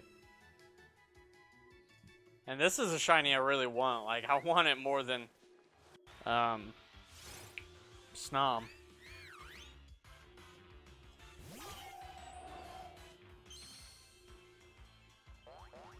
So that's why it's gonna be harder. It also doesn't help that I keep seeing brilliant Pokemon of other Pokemon that I don't have the shiny for. Like this Stunky I'm about to go fight. Yeah. Yeah, I don't have a shiny Stunky or Stuntank. Damn.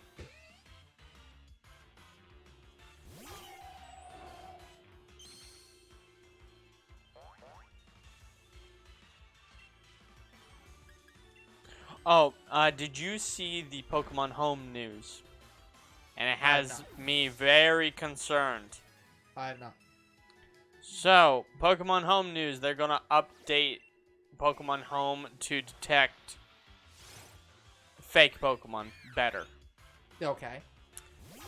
I'm concerned about this because I hope to God they do not delete the shiny Pokemon I have. Yeah. If they do that, I will be absolutely fucking pissed off.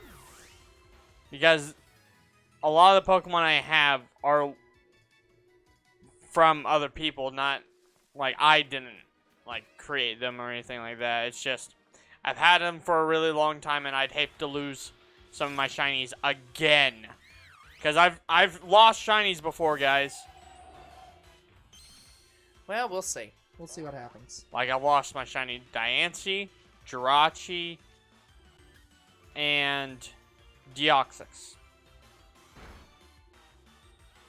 Lost all 3 of those. So, I hate the thought of losing more.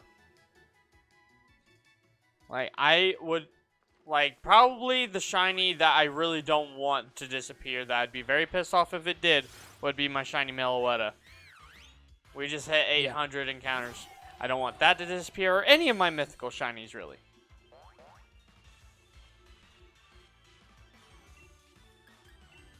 So yeah, it's gonna piss me off when I log into my Pokemon Home one day, and half of my shinies are not there. Does it ever tell you that they were deleted?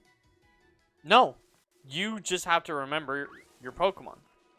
And the reason I do is because I have them sorted by dex. Yeah. Gotcha, Croc. Well, that's gonna be sad, but go ahead with it, I guess.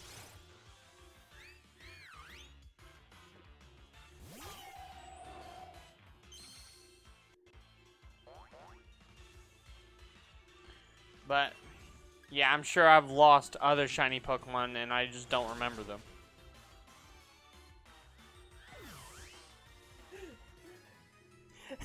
So a mother walks into a bar. That's okay, it. that's probably the best joke you've said all night, Croc.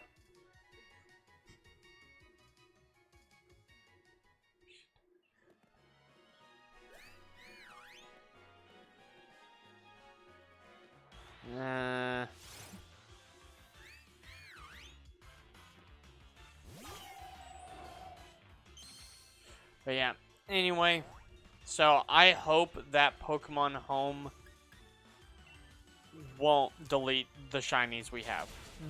Because it means we'd have to hunt them again. Yeah. Yeah.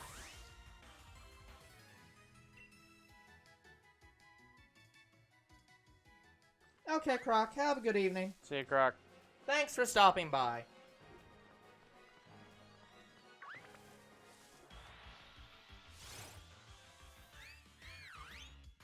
Oh, by the way, at my work, there's actually, I don't know if they're giving it away, but there's currently a desk up front They're gonna do something with. Is like an actual stand-up desk. And I was like, oh, that's what stand-up desks look like. Cool. Mm-hmm.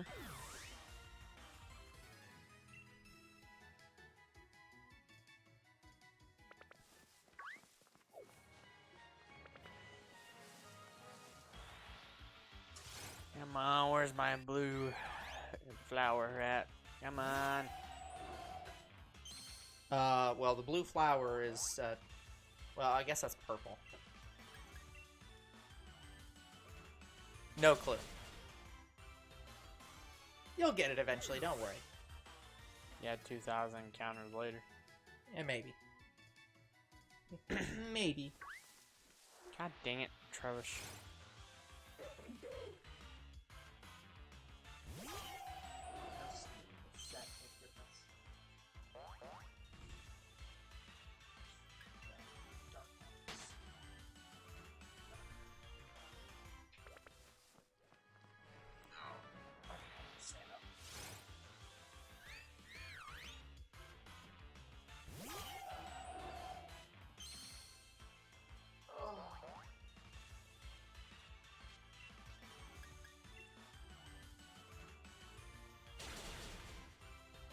Back hurting? No, it's actually more that my butt hurts. I mean, we have been sitting most of the day, so I understand.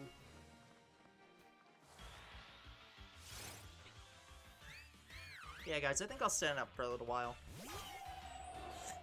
Yeah, I don't feel it as much because I sit in a big, comfy chair in my room.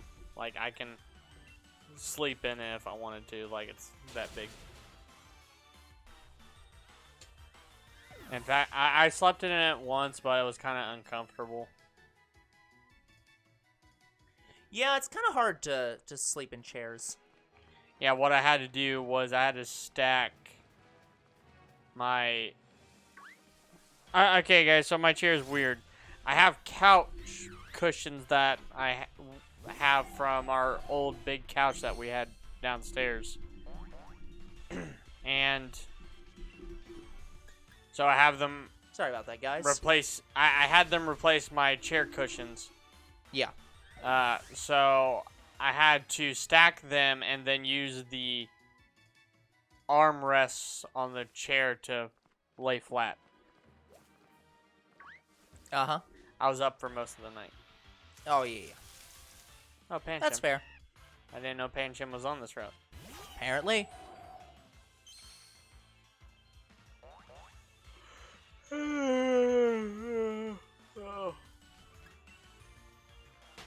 Yeah, one change that probably will happen in the future, guys, is we'll do these streams earlier.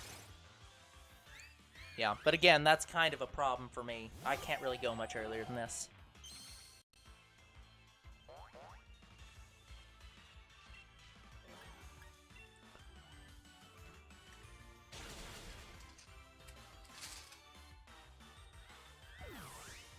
Well, if we streamed at, like, noon, you'd have the rest of the day. Well, first, here's the thing. I would like streams to be consistent in their time. That's why, so, yeah, we could stream in the morning, like, on Saturday and Sunday at that time, but, like, we couldn't do that any other day. So it's like, I don't want to do that, until the time where we could do that every single day.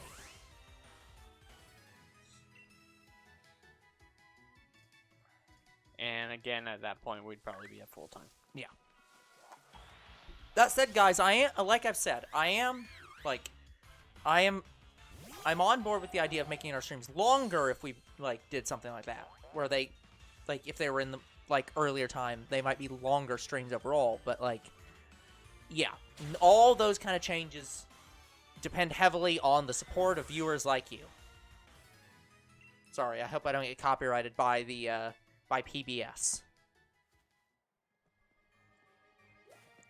PBS. You do you not remember those? Where they did the Corporation for Public Broadcasting, and paid for by viewers like you. Thank you. Oh, yeah. So that's like, I don't want to be sued by, PBS and the Corporation for Public Broadcasting.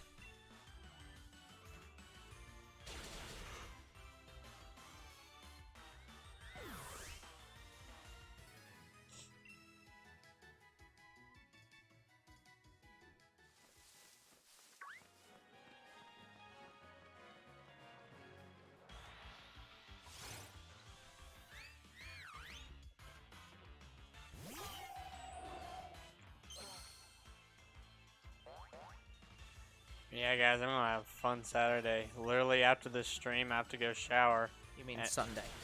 No, today. Okay. I have to go shower, and then I have to record. Yeah. Well, to be fair, now that these streams end like at 10:30, that's not actually that bad. No. What? It's not like you're recording something at 1 a.m. It's just the only reason I'm doing that is because I've been wanting to record all week, and I've not been able to because of the amount of stuff I have to do. Like, every time I came home this week, Father had something that he wanted me to do. So he kind of just took up my week. Yeah. And I'm kind of ticked off at him a little for some of them. The ones I'm ticked off at is him getting more than one pallet. Yeah. I mean, look, that's something that's definitely fine to talk about and be like, hey, Whether you think that it's worthwhile or not, I am busy during the week and don't always have time to help you.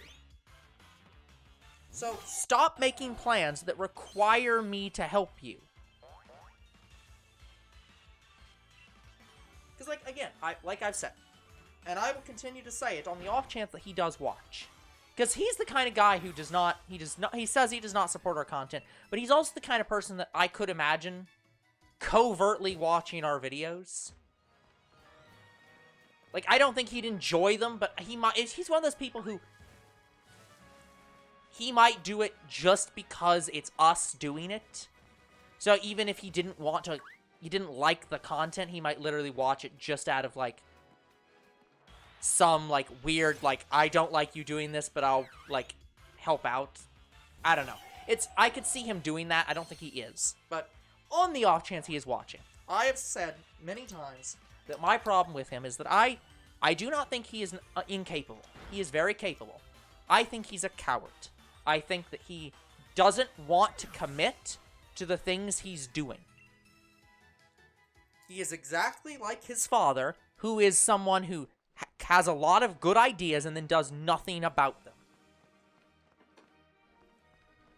So, if he is doing this palette work and wants you to assist in it, then the thing that you can say is, look, I'm busy. I don't have the time to do that. If you want me to have more time, then maybe fucking start doing this as a full-time job and pay me.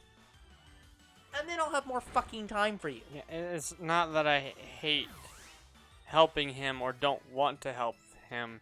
But it's the fact that he's doing it without considering your time and your needs because he doesn't care about them. It's a situation of, like, look, I have things I want and need to do that don't concern you. Like, if I told him, I can't help you right now, I need to record, he would say, no, you're helping me right now. Yeah, and it's like, and that's one of the things. It's like, I understand that you live under his roof, and it's one of those things where it's like, well, what I say goes. And it's like, no, it fucking isn't. I live under your roof. I don't expect to come home every single day and have to help you with a random pallet that you randomly decided to order and didn't consult me on whether or not I had time to do something. I'm fine helping you when you ask first, not when you tell me.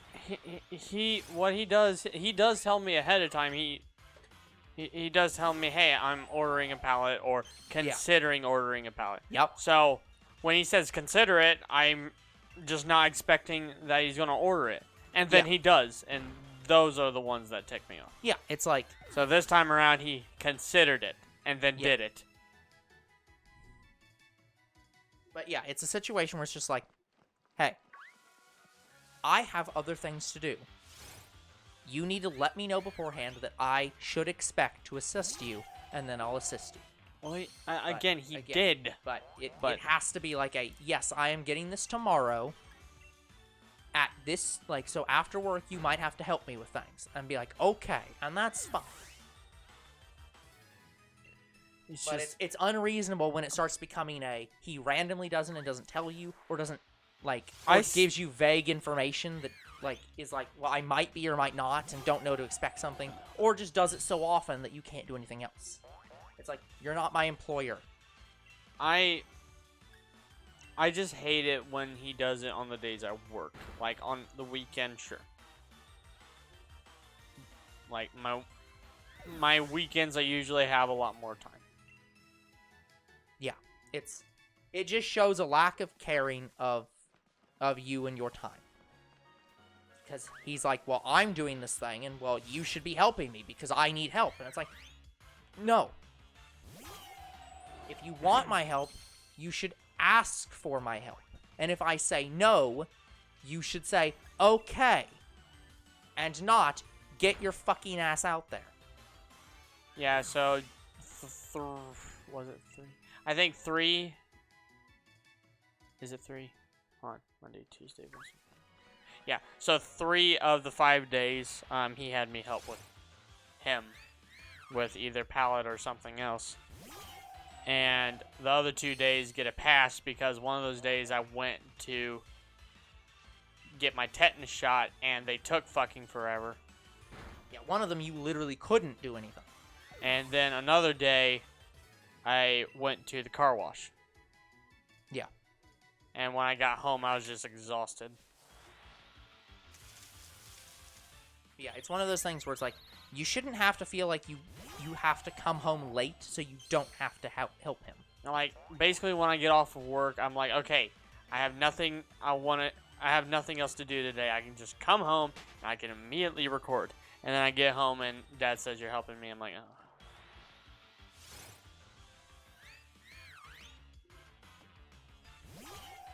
So yeah, I've just been frustrated for the last 3 weeks because I haven't been able to record the next mobile series. Yep. Which I have to record and edit as soon as possible because it's the series, like 2 series after Ice Age, I think. No, sorry. It's not the next series, but it's the series after Ice Age. Yeah. So I have to get that one edited and so recorded. It's 2 series after Ice Age. Yeah, I guess. Because the next series is 1 series after Ice Age. It's Ice Age, then something else, and then... Yes, then this game. Yeah, got it. So, I haven't been able to really record it for the last 3 weeks. I mean, so far I've recorded 1 episode a week, and I want that to stop. I want to do more than 1 episode a week.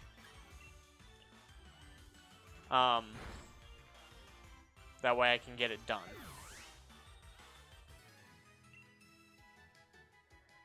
And then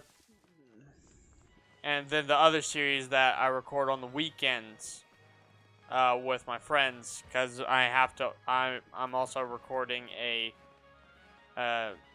multiplayer mobile series with my friends. Both me, Tetno, and Black Lord have just been busy for the last 4 weeks.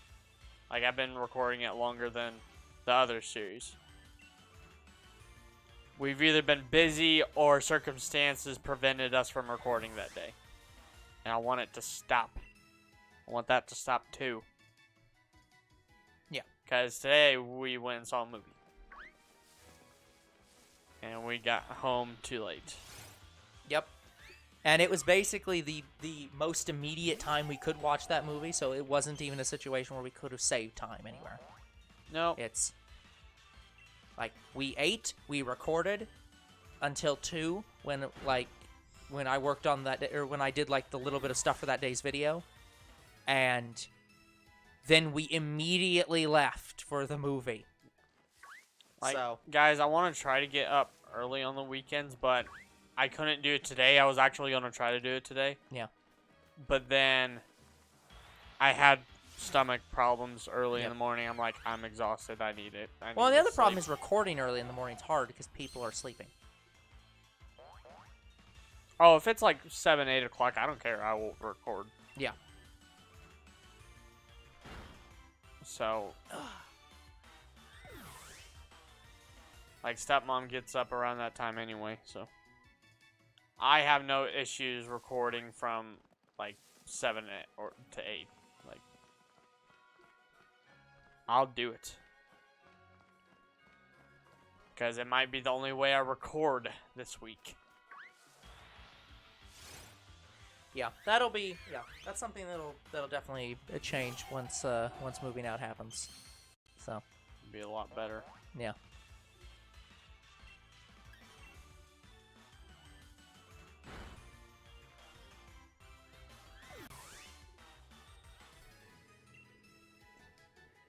Yeah, but that's a ways off, I think.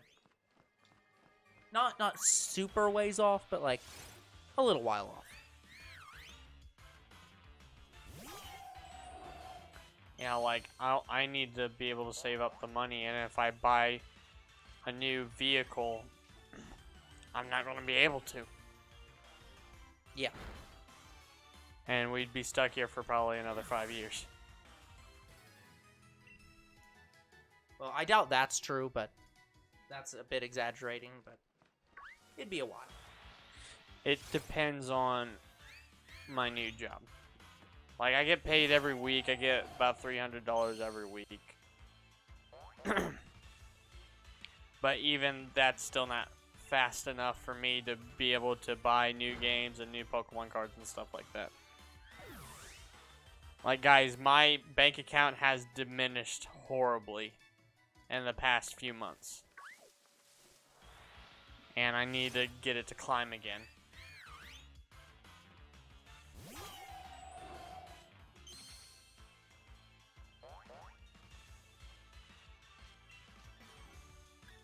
Like, my vehicle just, its brakes, like, getting stuck on engaged.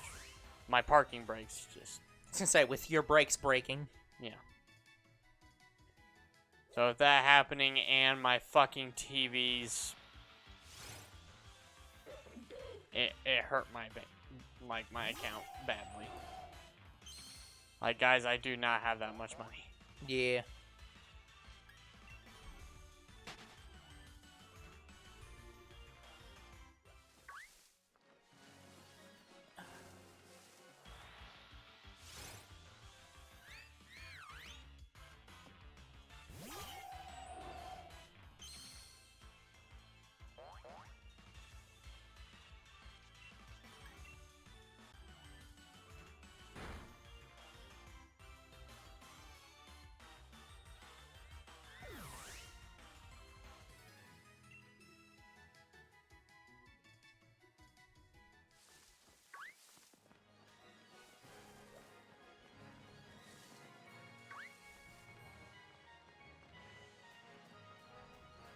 But yeah, my bank account is pretty much the reason why I don't pre-order a bunch of games and just play them on day one.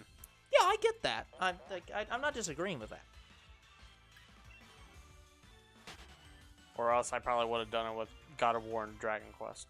Yeah. Yeah.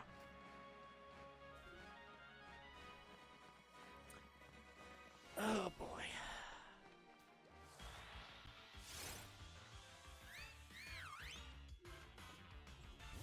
Okay, guys, I'm gonna go to the bathroom and I'll be right back. We've got about a little bit under an hour.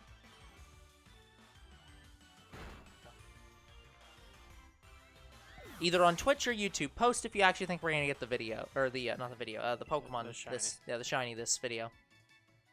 I said the word video too early.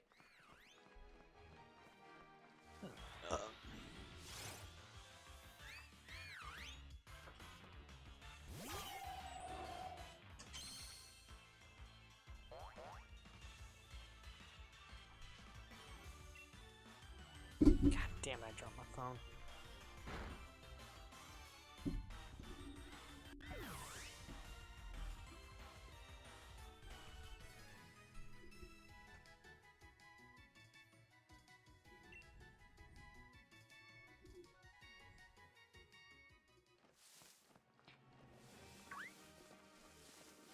Yeah, sorry, I'm not very talkative today, guys. I'm making myself tired and kind of sad. And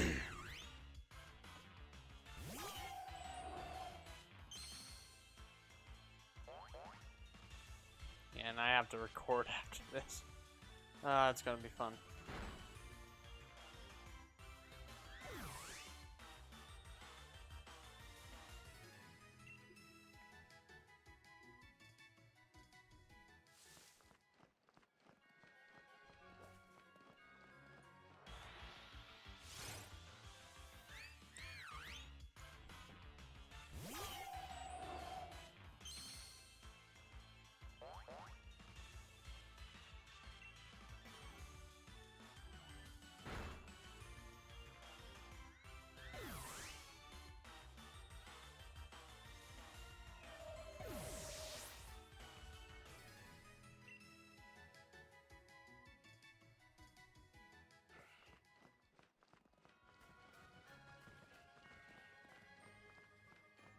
Oh, brilliant Stunky.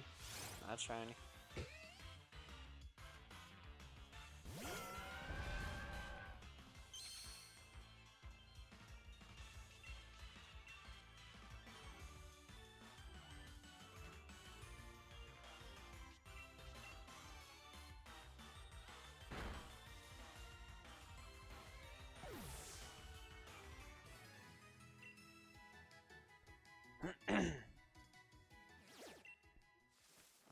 Oh, brilliant Gossifleur. Not shiny.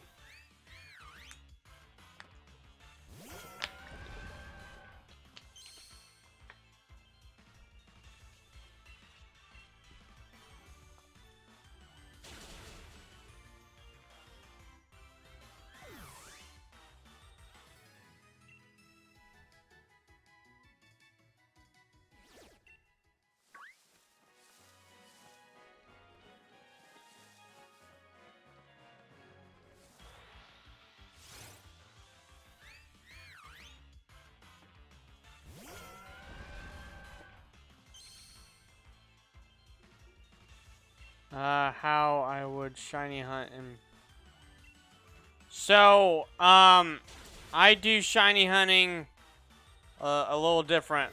So what I do with shiny hunting, I egg hunt and also wild hunt at the same time. In Sword and Shield, if you want the best odds of shiny hunting, you just have to egg hunt.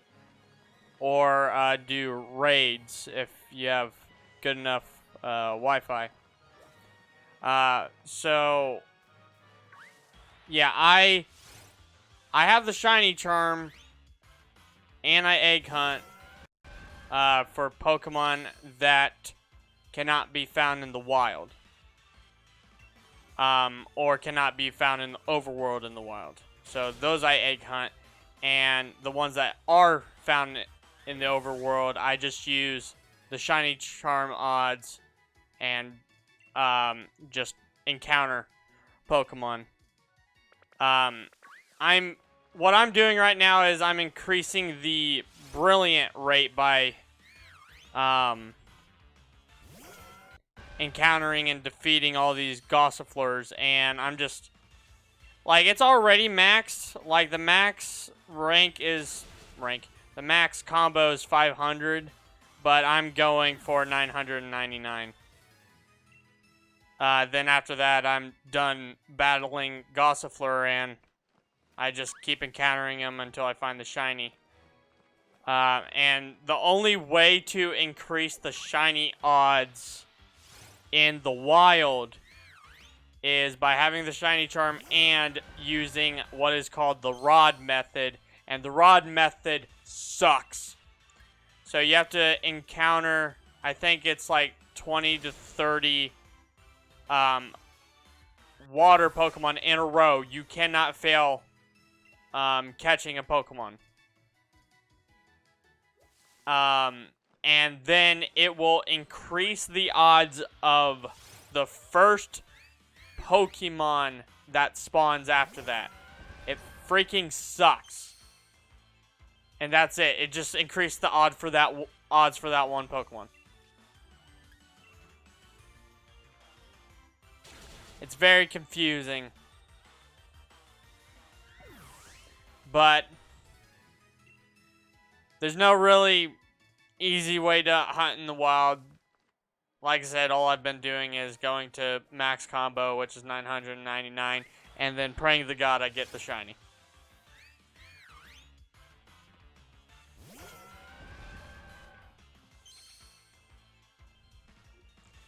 So, if I could really recommend how to shiny hunt Sword and Shield, just if you want fast shinies, just do raids, not the mass, not the raid dungeon.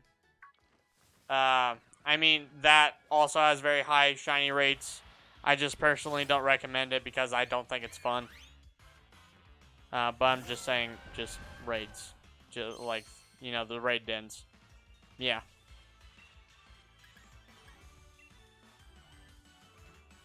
But do not do the rod method because you'll have to combo 20, 30 of whatever Pokemon you fish up in a row several times just to increase the odds of one Pokemon. Like, that is boring and stupid. Like, I know people who do it, and I'm like, why would you? I understand you want increased shiny odds, but Sword and Shield just sucks for it. You're kind of torturing yourself. I don't want you to torture yourself. Like, I'm technically torturing myself by doing this and not just exclusively egg hunting. I just hate exclusively egg hunting because I'm not really an egg hunter. I just never. It's just boring to me, egg hunting. Because all you're doing is hatching eggs.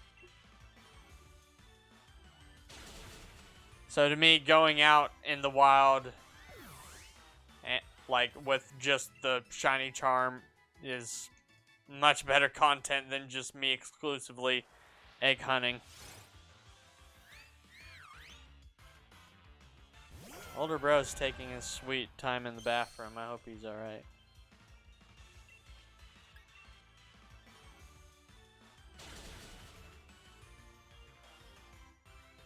Rip in the chat for older bro as soon as I get back to the Twitch stream that I closed for a second time. Alright.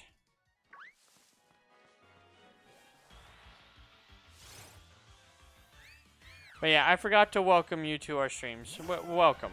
Welcome, SMW800. I should have welcomed you first and then answered your questions.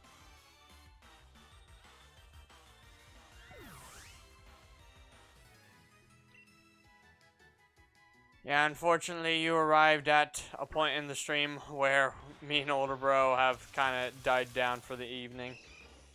We just don't have a lot more to talk about. And older bro's not even here to talk to me, so. Now I'm just a little bit quieter.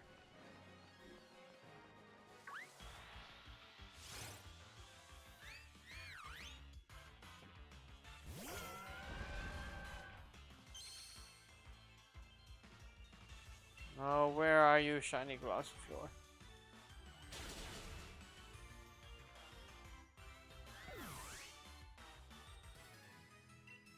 I want the blue flower. Please. With pretty flowers on top.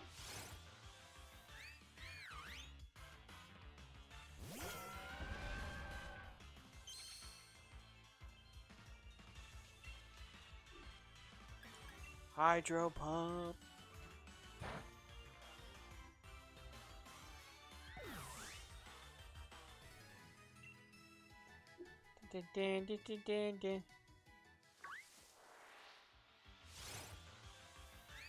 I wonder if we'll get to 900 encounters before the end of the stream.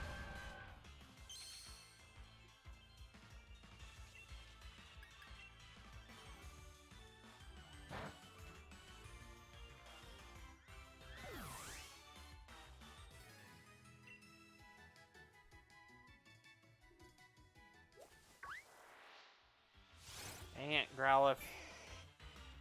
Yeah, guys, I wouldn't... I would catch a shiny Growlithe because I can. It doesn't affect my combo in any way, but I just have shiny Growlithe. I don't want another one.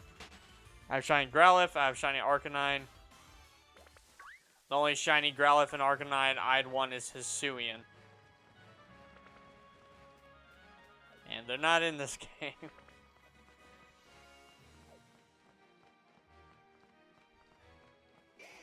I'm going that close to town to try to get these Pokemon to respawn.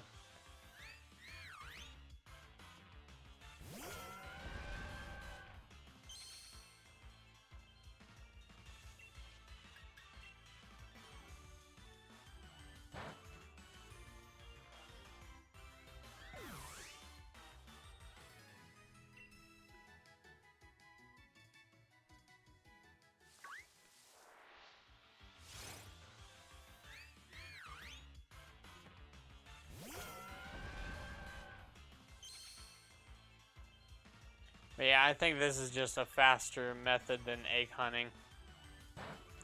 Because we haven't started Sobble yet, but I bet we'd only be at like 200 eggs in like 3 streams compared to Gossifleur, which we're almost at 1,000.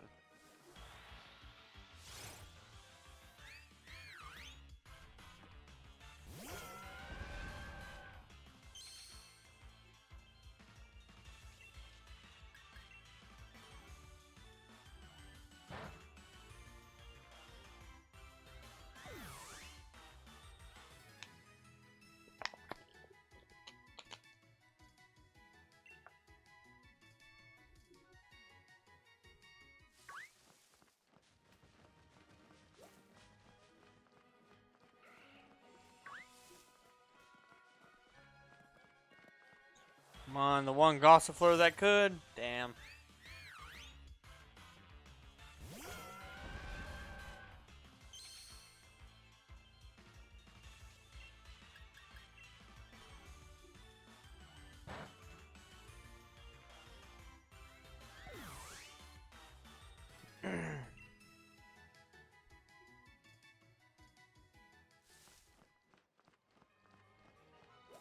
Oh.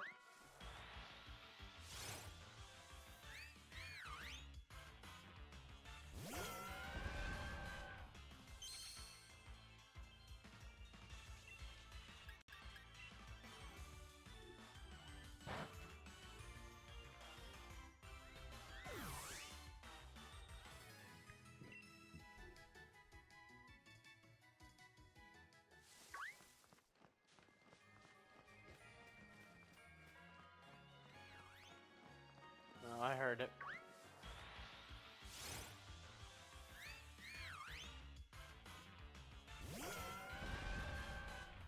Older Bro has been gone for quite some time. Maybe he has had the same stomach problem I had earlier today.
Come on, where's Shiny Gossifleur?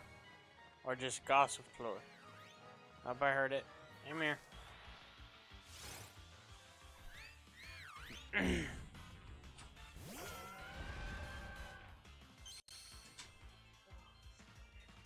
Older bro has returned.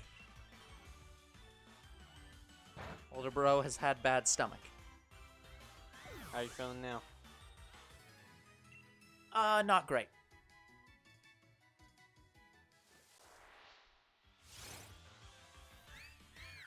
But you know, I'm standing, so that's good.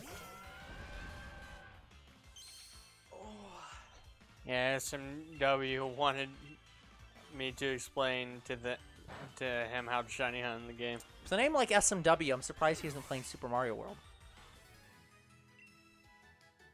But yeah, But yeah, like but I told him about the stupid rod method and yeah, the stupid rod method. and how I shiny. That's the shiny stupid hunt. rod method sounds like like a glitch in Zelda. Like it sounds like sucks that it sounds like you pull out this fire rod and you use this at the exact right time in this exact pixel and you clip through the wall. It's the method sucks Yeah. because it only applies to the first Pokemon that spawns immediately after. Uh-huh. Like you finish your combo. Yeah. I- Yeah, that is stupid. Unless we don't understand it.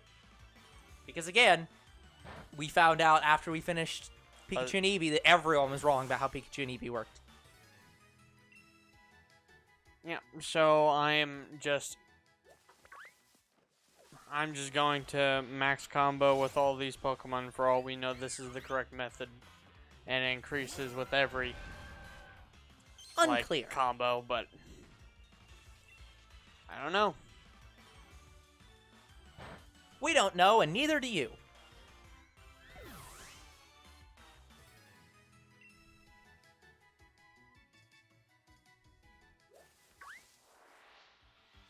Yeah, what I hope when we play Scarlet and Violet, I hope that they keep the shiny sound effect that Arceus had. Yeah. You know, that ring sound. I hope they have something similar with Scarlet and Violet. Yeah, we'll see. Because imagine you just pass a shiny. Just miss one. Yeah, because you're not looking for like a shine effect anymore. Yep. You have to look for detail. Like I would hate that. That's fair. Something I was just gonna say. Oh, I remember what I was gonna say. You know what I really hate about Pokemon cards? At least the new sets. What? They don't separate out the item cards and the supporter cards and the stadium cards. No, They're just literally intermixed. So it's just No, like, fuck you. You sort out the types. they're trainer cards. So Yeah, but they're trainer item cards and trainer support cards and trainer stadium cards. So why don't they just put all the item cards and then all the support cards and then all the stadium cards? I had the same thought, but You do that with the types. Why don't you do that here? they just don't. Fucking assholes. Who knows? It might change in the future, but I doubt it. Heavily doubt.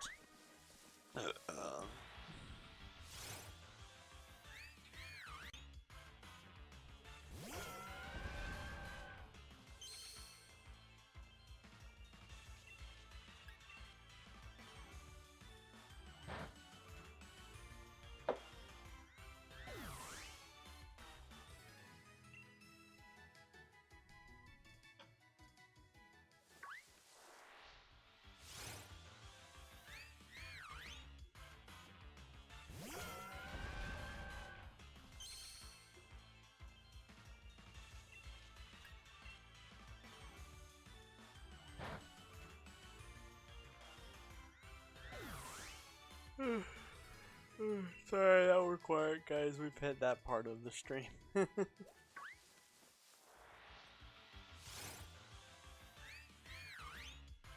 Well, that and I'm also doing Pokemon cards slightly off camera, so I can't actively respond immediately. But I can still respond relatively fast.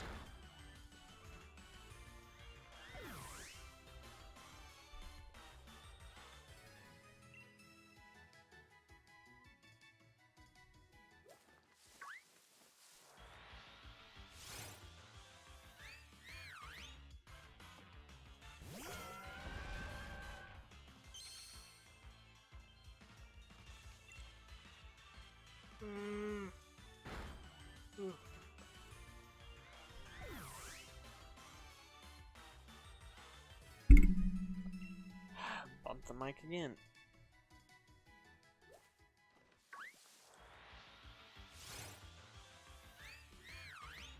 Yeah, this is slowly turning into another snob situation.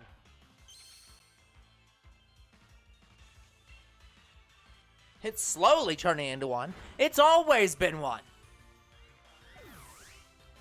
I just have a feeling that Gossifleur's going to take around the same amount of time as Snob.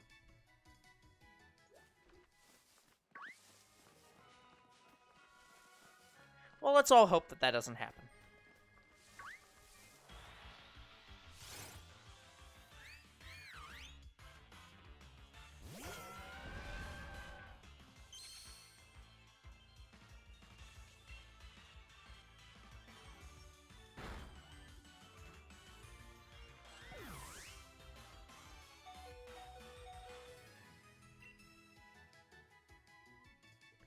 Ah, red bar. Always a great sound.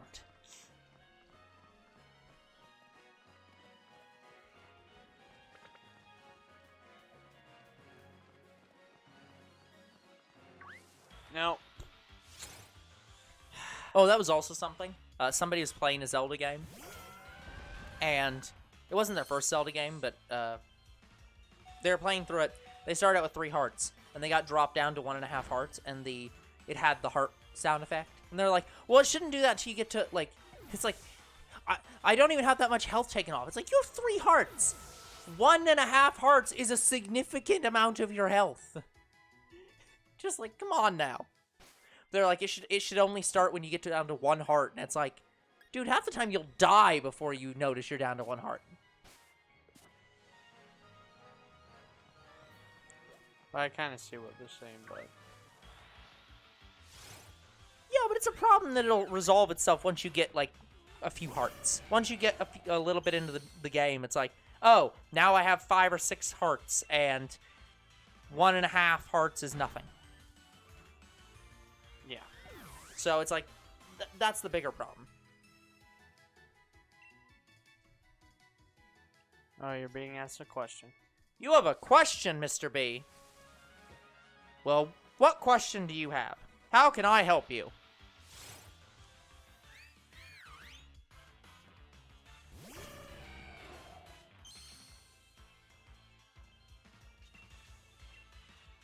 Yeah, these Pokemon are hacked, so I'm hopeful I can put Articuno, Zapdos, and Moltres in Pokemon Home and not see them get deleted before my eyes. Well, again, it won't be before your eyes. It'll be nearby your eyes.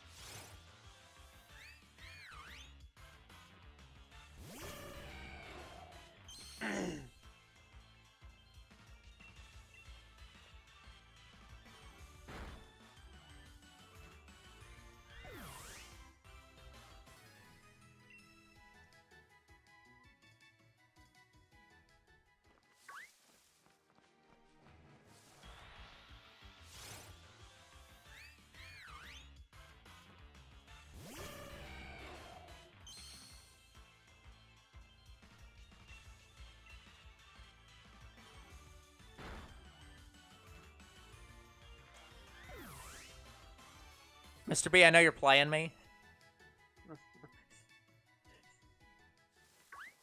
I don't even know how to answer that. I know you're playing me. I think the answer is still yes, even to this weird question. But I know you're playing me. But you're right. If you have cancer in your balls, please seek medical attention immediately. That's the least of the problems in this scenario.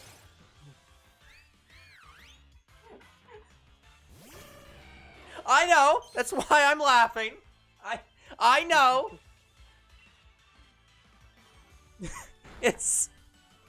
But you're still right.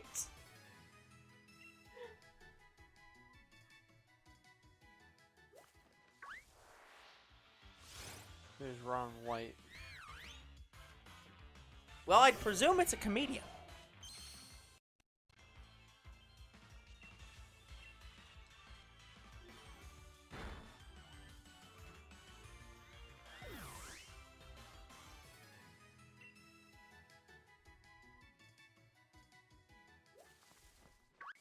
Sorry, guys. I'm trying to make my way to the Pokemon Center.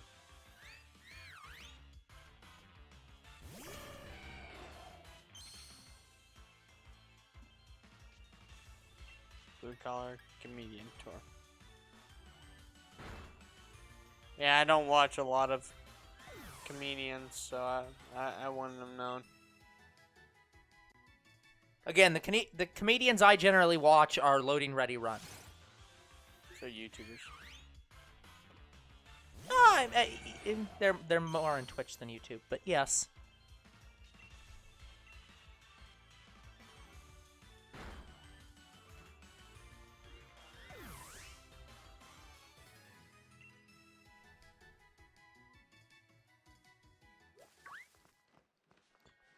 Alright, time to heal. I just love watching their stories because they've talked about how they started out and people were like, "Oh, hey, you're comedians. You should apply for like a grant for the arts because they're in Canada." So in Canada there's obviously Canada has some laws for like, supporting local like the local arts and stuff like that. Mm-hmm. But Canada also has a specific law that because it's so close to the US, a lot of times, God damn it. A lot of things that are popular in the U.S. just become popular in Canada because we're right next to them. We surround them, in fact. So they have laws in place that say that a certain percentage of all the media on their, like on radio, on TV, has to be Canadian made. Which kind of sucks if you don't like Justin Bieber and Drake. I think it's Drake. I can't remember if Drake's Canadian. Drake? I can't remember. I know Nickelback was. I'm not sure about it. I don't remember. Point was that, like, if you don't like those specific artists that are Canadian, you're fucked because that's all you're hearing. But anyways, so people in their chats suggested them do that.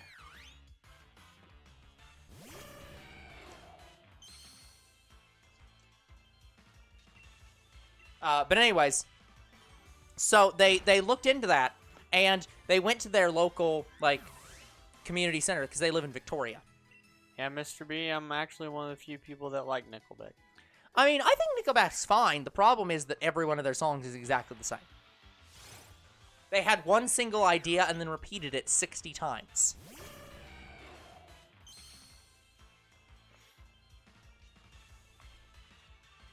But anyways, they went to their local, like, city council or whatever, and tried to apply for a grant, and the people who they were applying for a grant from literally didn't understand what they were doing, so they couldn't actually get one, because, like, there is no category for what they do.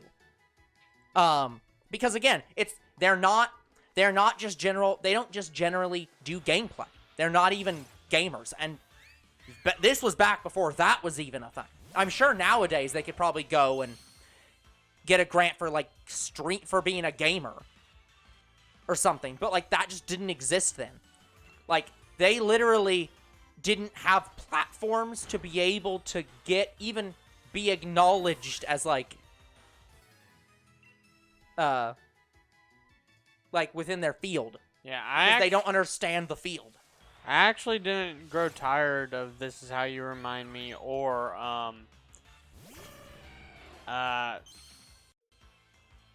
Gotta Be Somebody. Like, I love both of those songs.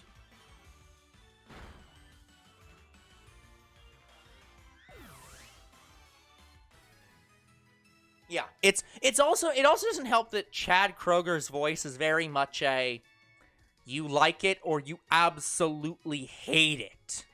Just look at this photograph. Just it's like you cannot. Yeah, just you cannot. Like, his voice is just.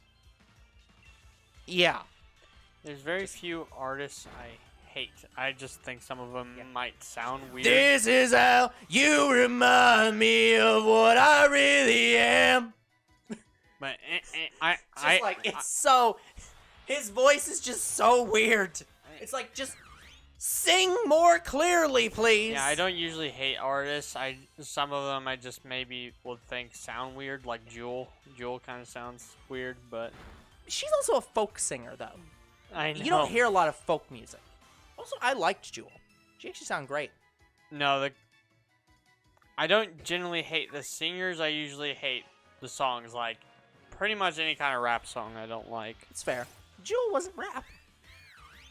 I was just saying I she know. sounded weird. I know. Not. I know. It's similar to like Cher. Cher has such an iconic voice that you either like it or hate it. Yeah. And South Park made fun of that voice, Yeah. and it was fucking great. But She likes to oversing. I've said, and I will stick to my guns on this, that Cher and Elvis have the same style of singing, and the only reason people don't hate Elvis for the way he sang was because he's Elvis, and he could fucking get away with it. Because he's a god. He's the king of rock and roll. You do not tell the king of rock and roll that he's over singing. But Cher, she they ain't tried that to good. tell him he was over dancing. Yeah. Like, but that's the point. Cher is not that beloved. But if she was, not a single person alive would try to say that she's over singing. And she sounds pretty similar to Elvis most of the time. She has that same kind of cadence to how she sings. She sounds like a rockabilly, like, I don't even know how to describe her way of singing, but like, God dang it, Tyro. yeah, that's just how she sounds.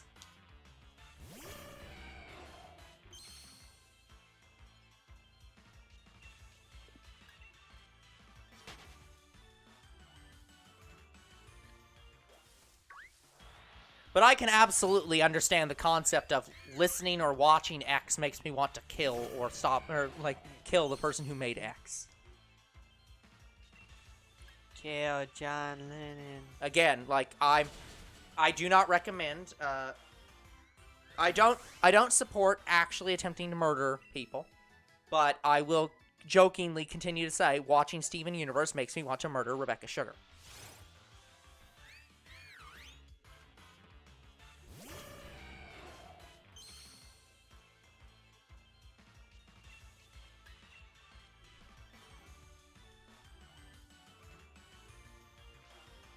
Yeah, I started to slowly hate some of the things Steven Universe did. And again, I understand it's not very fair to Steven Universe. It's like, but I'm sorry, I can't be fair anymore. I've lost my ability to be fair to Steven Universe. Because I did everything in my power to like it, and I do like it. But as it went on, it just got worse and worse. And I can't give it credit as like a great show. Both Steven Universe and Star Versus ended poorly. Yeah, but at least Star vs. the Forces of Evil wasn't as What? bad throughout most of it. Star vs. the Forces of Evil was good to okay throughout the whole of the show. It's just that last season. Almost everyone's fine with the rest of the show. There's problems with it, but like people liked it. It's just that final season. But people are having problems with Steven Universe throughout the entire thing. And to be fair, it was not helped by the fact that their schedule was shit. That show should never have been recorded and released in the way it was recorded and released. And people would have a lot less of a problem with it if they hadn't done so many fucking Steven bombs. Didn't the Steven bombs get worse? Yes, one Steven bomb lasted like 2 years. Like it happened, and then there was a 2-year fucking hiatus.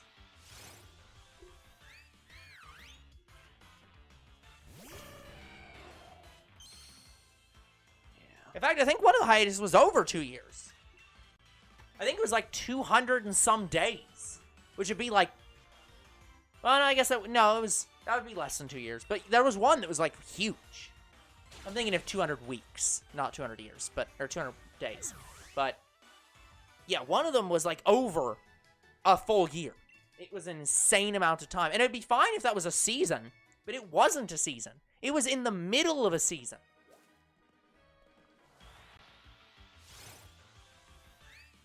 Like, I'm perfectly fine with, I support the concept of, I record a season of the show, release a season of the show, then take a few years to make a next season, then release that next season. Because you wrap up everything. The storylines are finished. You don't have to have this, well, we did 3 episodes, and now we're going to go on break for 7 weeks, and then do 3 more episodes, and then we're going to go on hiatus for 2.5 months, and then do another 5 episodes, and then we're gonna go on break for 15 to 30 weeks. It's just a terrible idea for a show. You should not work that way. You want to work similarly to like Rick and Morty? Yeah, I want it to work like normal shows.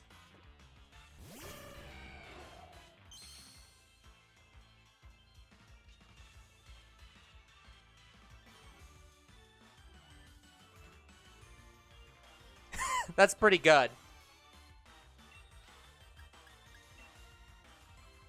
Just even Nickelback is piling on the hating Nickelback train. But yeah, I would heavily recommend, guys, if you want to listen to Nickelback, my suggestion is look up all Nickelback songs are the same, and just play the one song or play the song, I think the first song that appears on that search. That's just them creating a mashup of every Nickelback song. And I guarantee you will struggle to tell when they change songs. Yeah, speaking about shows, what did you hate most about Steven Universe? Okay, I'm gonna set aside the release schedule. Because obviously, the release schedule is hard to say is the worst problem with it now. In the show. Yeah, so if I'm looking at just the show and how it worked, I think the biggest problem... Hold on. I'm gonna need some water.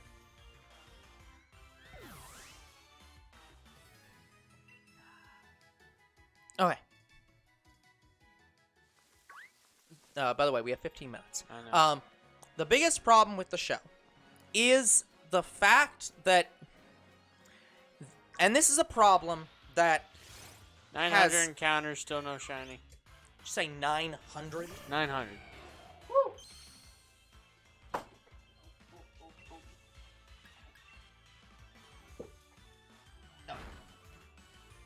No, I'm still not high enough. Disappointing.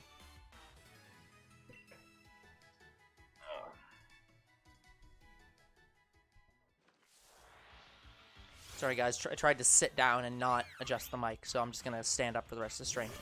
So, big problem with Steven Universe is the fact that they fell into the exact same trap as MLP. MLP had all their villains, and for a while, they weren't trying to just do a reform every single villain plot. And then by the end of the show, it was every villain must be reformed. It doesn't matter what they did. Until the season finale where they actually did permanently destroy some villains by turning them into stone. But season finale was great. Which is hard to say for a lot of the shows. A lot of these shows, fuck up their season finales. MLP kind of did a much better season finale than most other shows. Did better than Steven Universe. Yeah. I mean, it was I was still kind of pissed off about it for MLP, but... But, yeah. The problem with Steven Universe was the fact that okay, the easy answer is to say the writing is the problem. But that's, again, kind of a meta problem. But you're talking plot-wise. What was the plot problem? The plot problem is that Rebecca Sugar, whether through her original intent or not, created a story where the plot was, let's redeem the diamonds.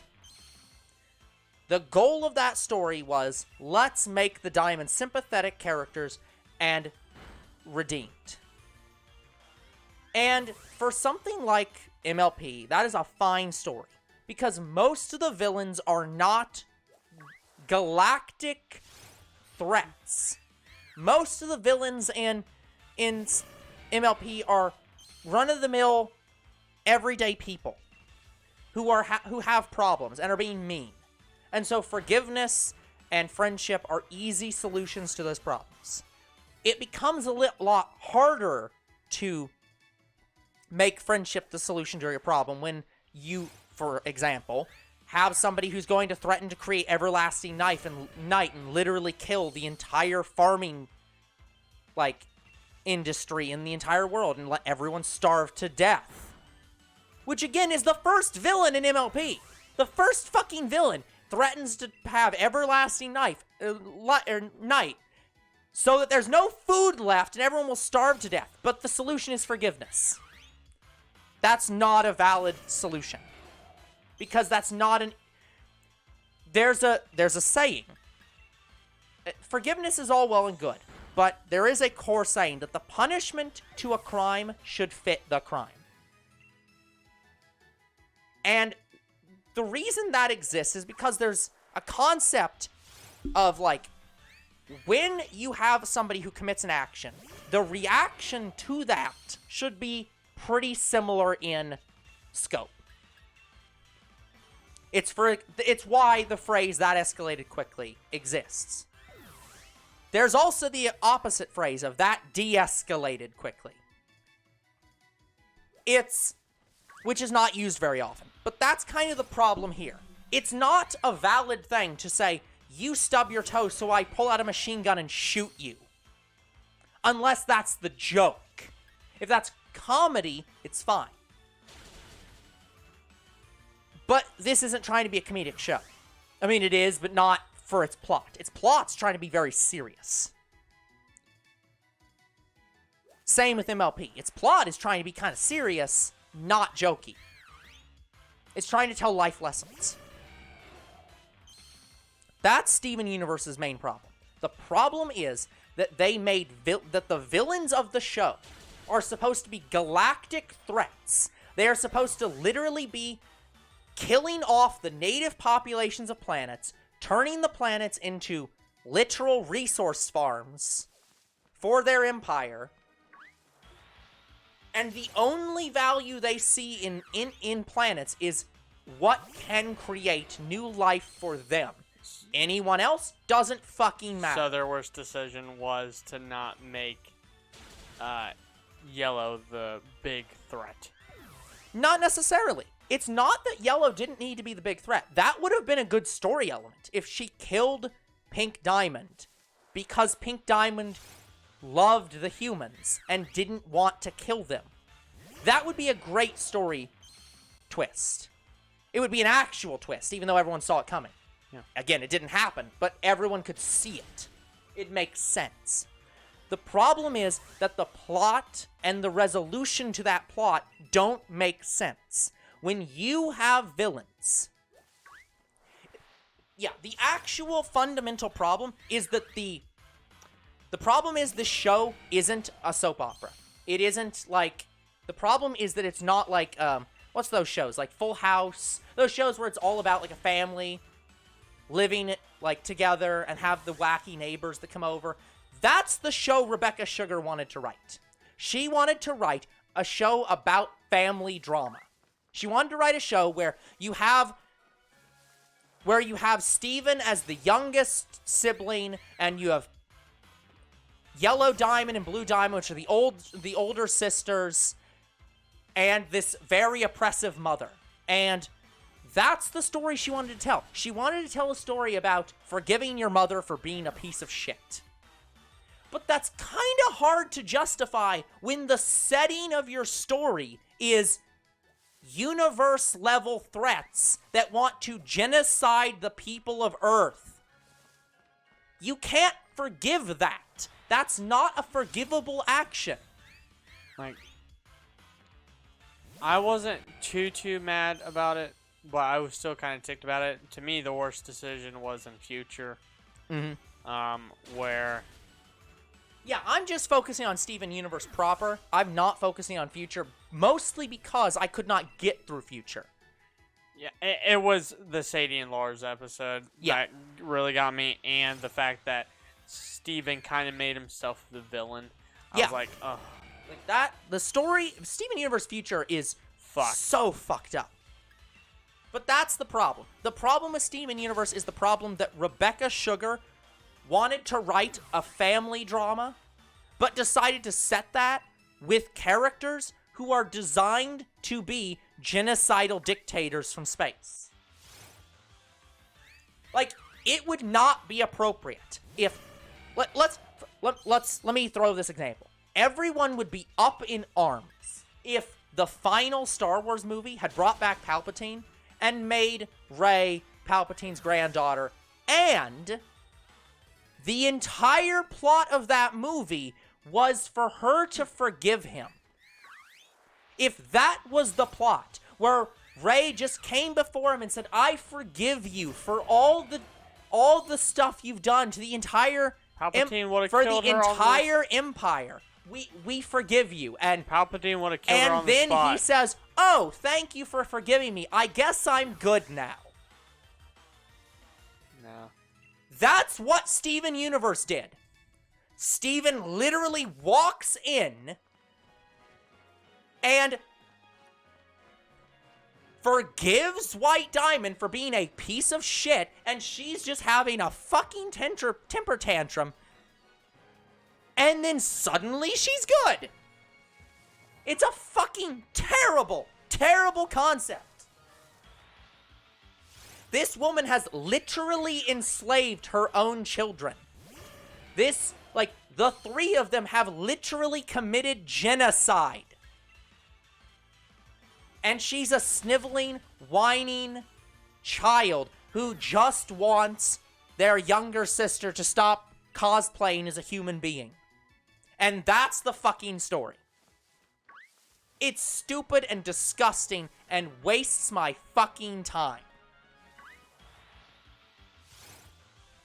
Let's talk about a better show. What do you think was the worst thing in Adventure Time?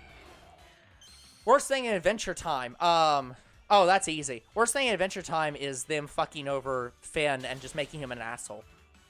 Like, specifically in the section where, they just make him have Flame Princess and, Ice King fight just because he had a dream that got him off. And rather than talking to the fucking owl that he knows about and that Jake literally has a direct way to communicate with, rather than talking with the Cosmic Owl directly, or, I don't know, talking with his fucking girlfriend, just decides, let's just lie to her and just make them fight again so that he can get off on it. Okay, so I agree with that. But my problem with Adventure Time was Finn's relationships in general. Oh yeah, I'll agree to that. I'm not saying that any of his relationships were good. I'd say his relationship with PB was one of his best relationships. That was But fucked up. I hated of, how, like, 3 episodes later, we're done. Yeah, but again, that's just because she's arbitrarily back to being 1 billion years old, and it's too old, or some stupid shit. Like, I'll agree with that, though. Yeah, and then I love Finn's line. He's like, "You not know 21, you're like thousands of years old." Yeah. Just like, the way they treated Finn in regards to his relationships is absolutely terrible in that show. Yeah, Flame Princess. But I would like to say that's nowhere near the badness of Steven Universe. I would recommend all of Adventure Time over Steven Universe. Like, literally, Finn is such an asshole that he just decides out of the blue one day, I'm going to go make out with other princesses. Yeah, just fuck you. Like, because his love life was fucked over so bad. And, and get this. By the end of Adventure Time with their new stuff, Yep. where Finn and Jake are dead, Yep. I don't think he gets with anybody. Nope. Like, it's implied that he is either still with Huntress Wizard or maybe Jake's daughter. But Oh, that's weird. we don't know. Because Distant Lands didn't really tell us Nope. a lot. And it never will. Fiona Cake might, Nope. but I still don't know. We don't know how that show's You're gonna be. you're more likely to get you're more likely to know what happened to Finn and Jake in that guy's like what is it, Bravest Warrior? The show that's literally just Adventure Time, but's not allowed to call itself Adventure Time. It's by the creator. He just went off and created a new show because that's basically Adventure Time. Oh, that. Yeah, you're more likely to find out what the fuck happened to Finn and Jake in that show than in anything Cartoon Network makes. But yeah, so I felt really sorry for Finn because they didn't even try to maybe go Finn and Marceline. Like they. Well, I mean, for very obvious reasons. Like I'm saying during the show before the end. Like Yeah, they had a couple episodes where they spent a lot of time together, but I'm like, they have a lot of chemistry, so I could see it happening. And honestly, I think Finn and Marceline would have been good for each other. But yeah, they do have a lot of chemistry. Unfortunately, Marceline has eyes for somebody else. and I'm okay with that relationship. Like, guys, I'm fine with it. It's just I'm disappointed that they didn't even go with Marceline. They went just for a Huntress Wizard, like someone we barely know about, and that was his secret crush or whatever.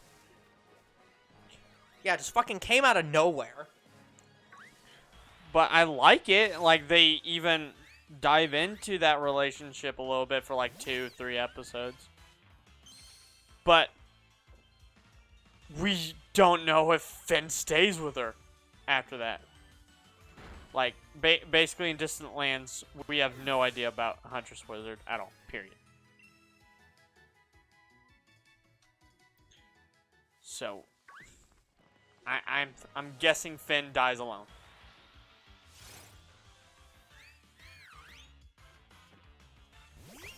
Yeah, guys, he dies baroque and worthless.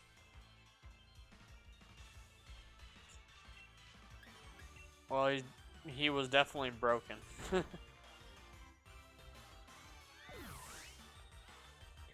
Alright, guys, next 5 encounters will probably be done for today. Yeah, we are at time. Wait, do I do the next 5 or the next 3? I don't remember. I think it's the next 3. Yeah, I don't know, man. It's your stream. You tell me. Fuck it, we'll do the next 3. Because I have to go get a shower and then immediately record.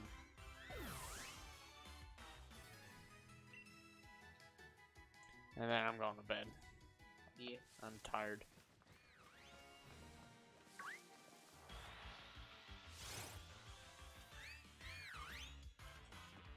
But yeah, I just think a lot of the shows we enjoy, we've had a lot of disappointments with them. Like, Yeah, I think that's absolutely true. in terms of the recent shows. Yeah. Look, it's fine. I want to make clear, I'm not against shows having bad endings. Or what I mean by that is, I'm not against shows having disappointing endings. Shows where, like, none of the characters succeed, and it's all very sad. I'm not against that. I'm not against cartoons dealing with the fact that sometimes the heroes don't win, and the villains do. That's fine. But you have to set up those kind of shows. That has to be the clear point of the show. If you're just making an adventure show where you have this main character, and then you just constantly, and this main character's good and does good things, but constantly gets fucked over in their relationships, and that's not part of the show. That's not the plot of this character, that he's just secretly a terrible person and needs to overcome that or something. But it's just clear that the creator just doesn't want them to get into a permanent relationship so that they can show off other girls to put them in a permanent or a semi-permanent relationship with later. That kind of fucks with the show. Yeah. you have to make these things believable. If it's not believable, then you have failed as a writer. Okay, guys, the timer has stopped. We are at 932 encounters, and that is going to be it for today's episode. So like and subscribe to YouTube and Twitch. Comment to your videos if you read them. Follow on Twitch. These cartoons are disappointing, and we'll see you guys in the next Shiny Hunt episode. Goodbye. Good night, everyone.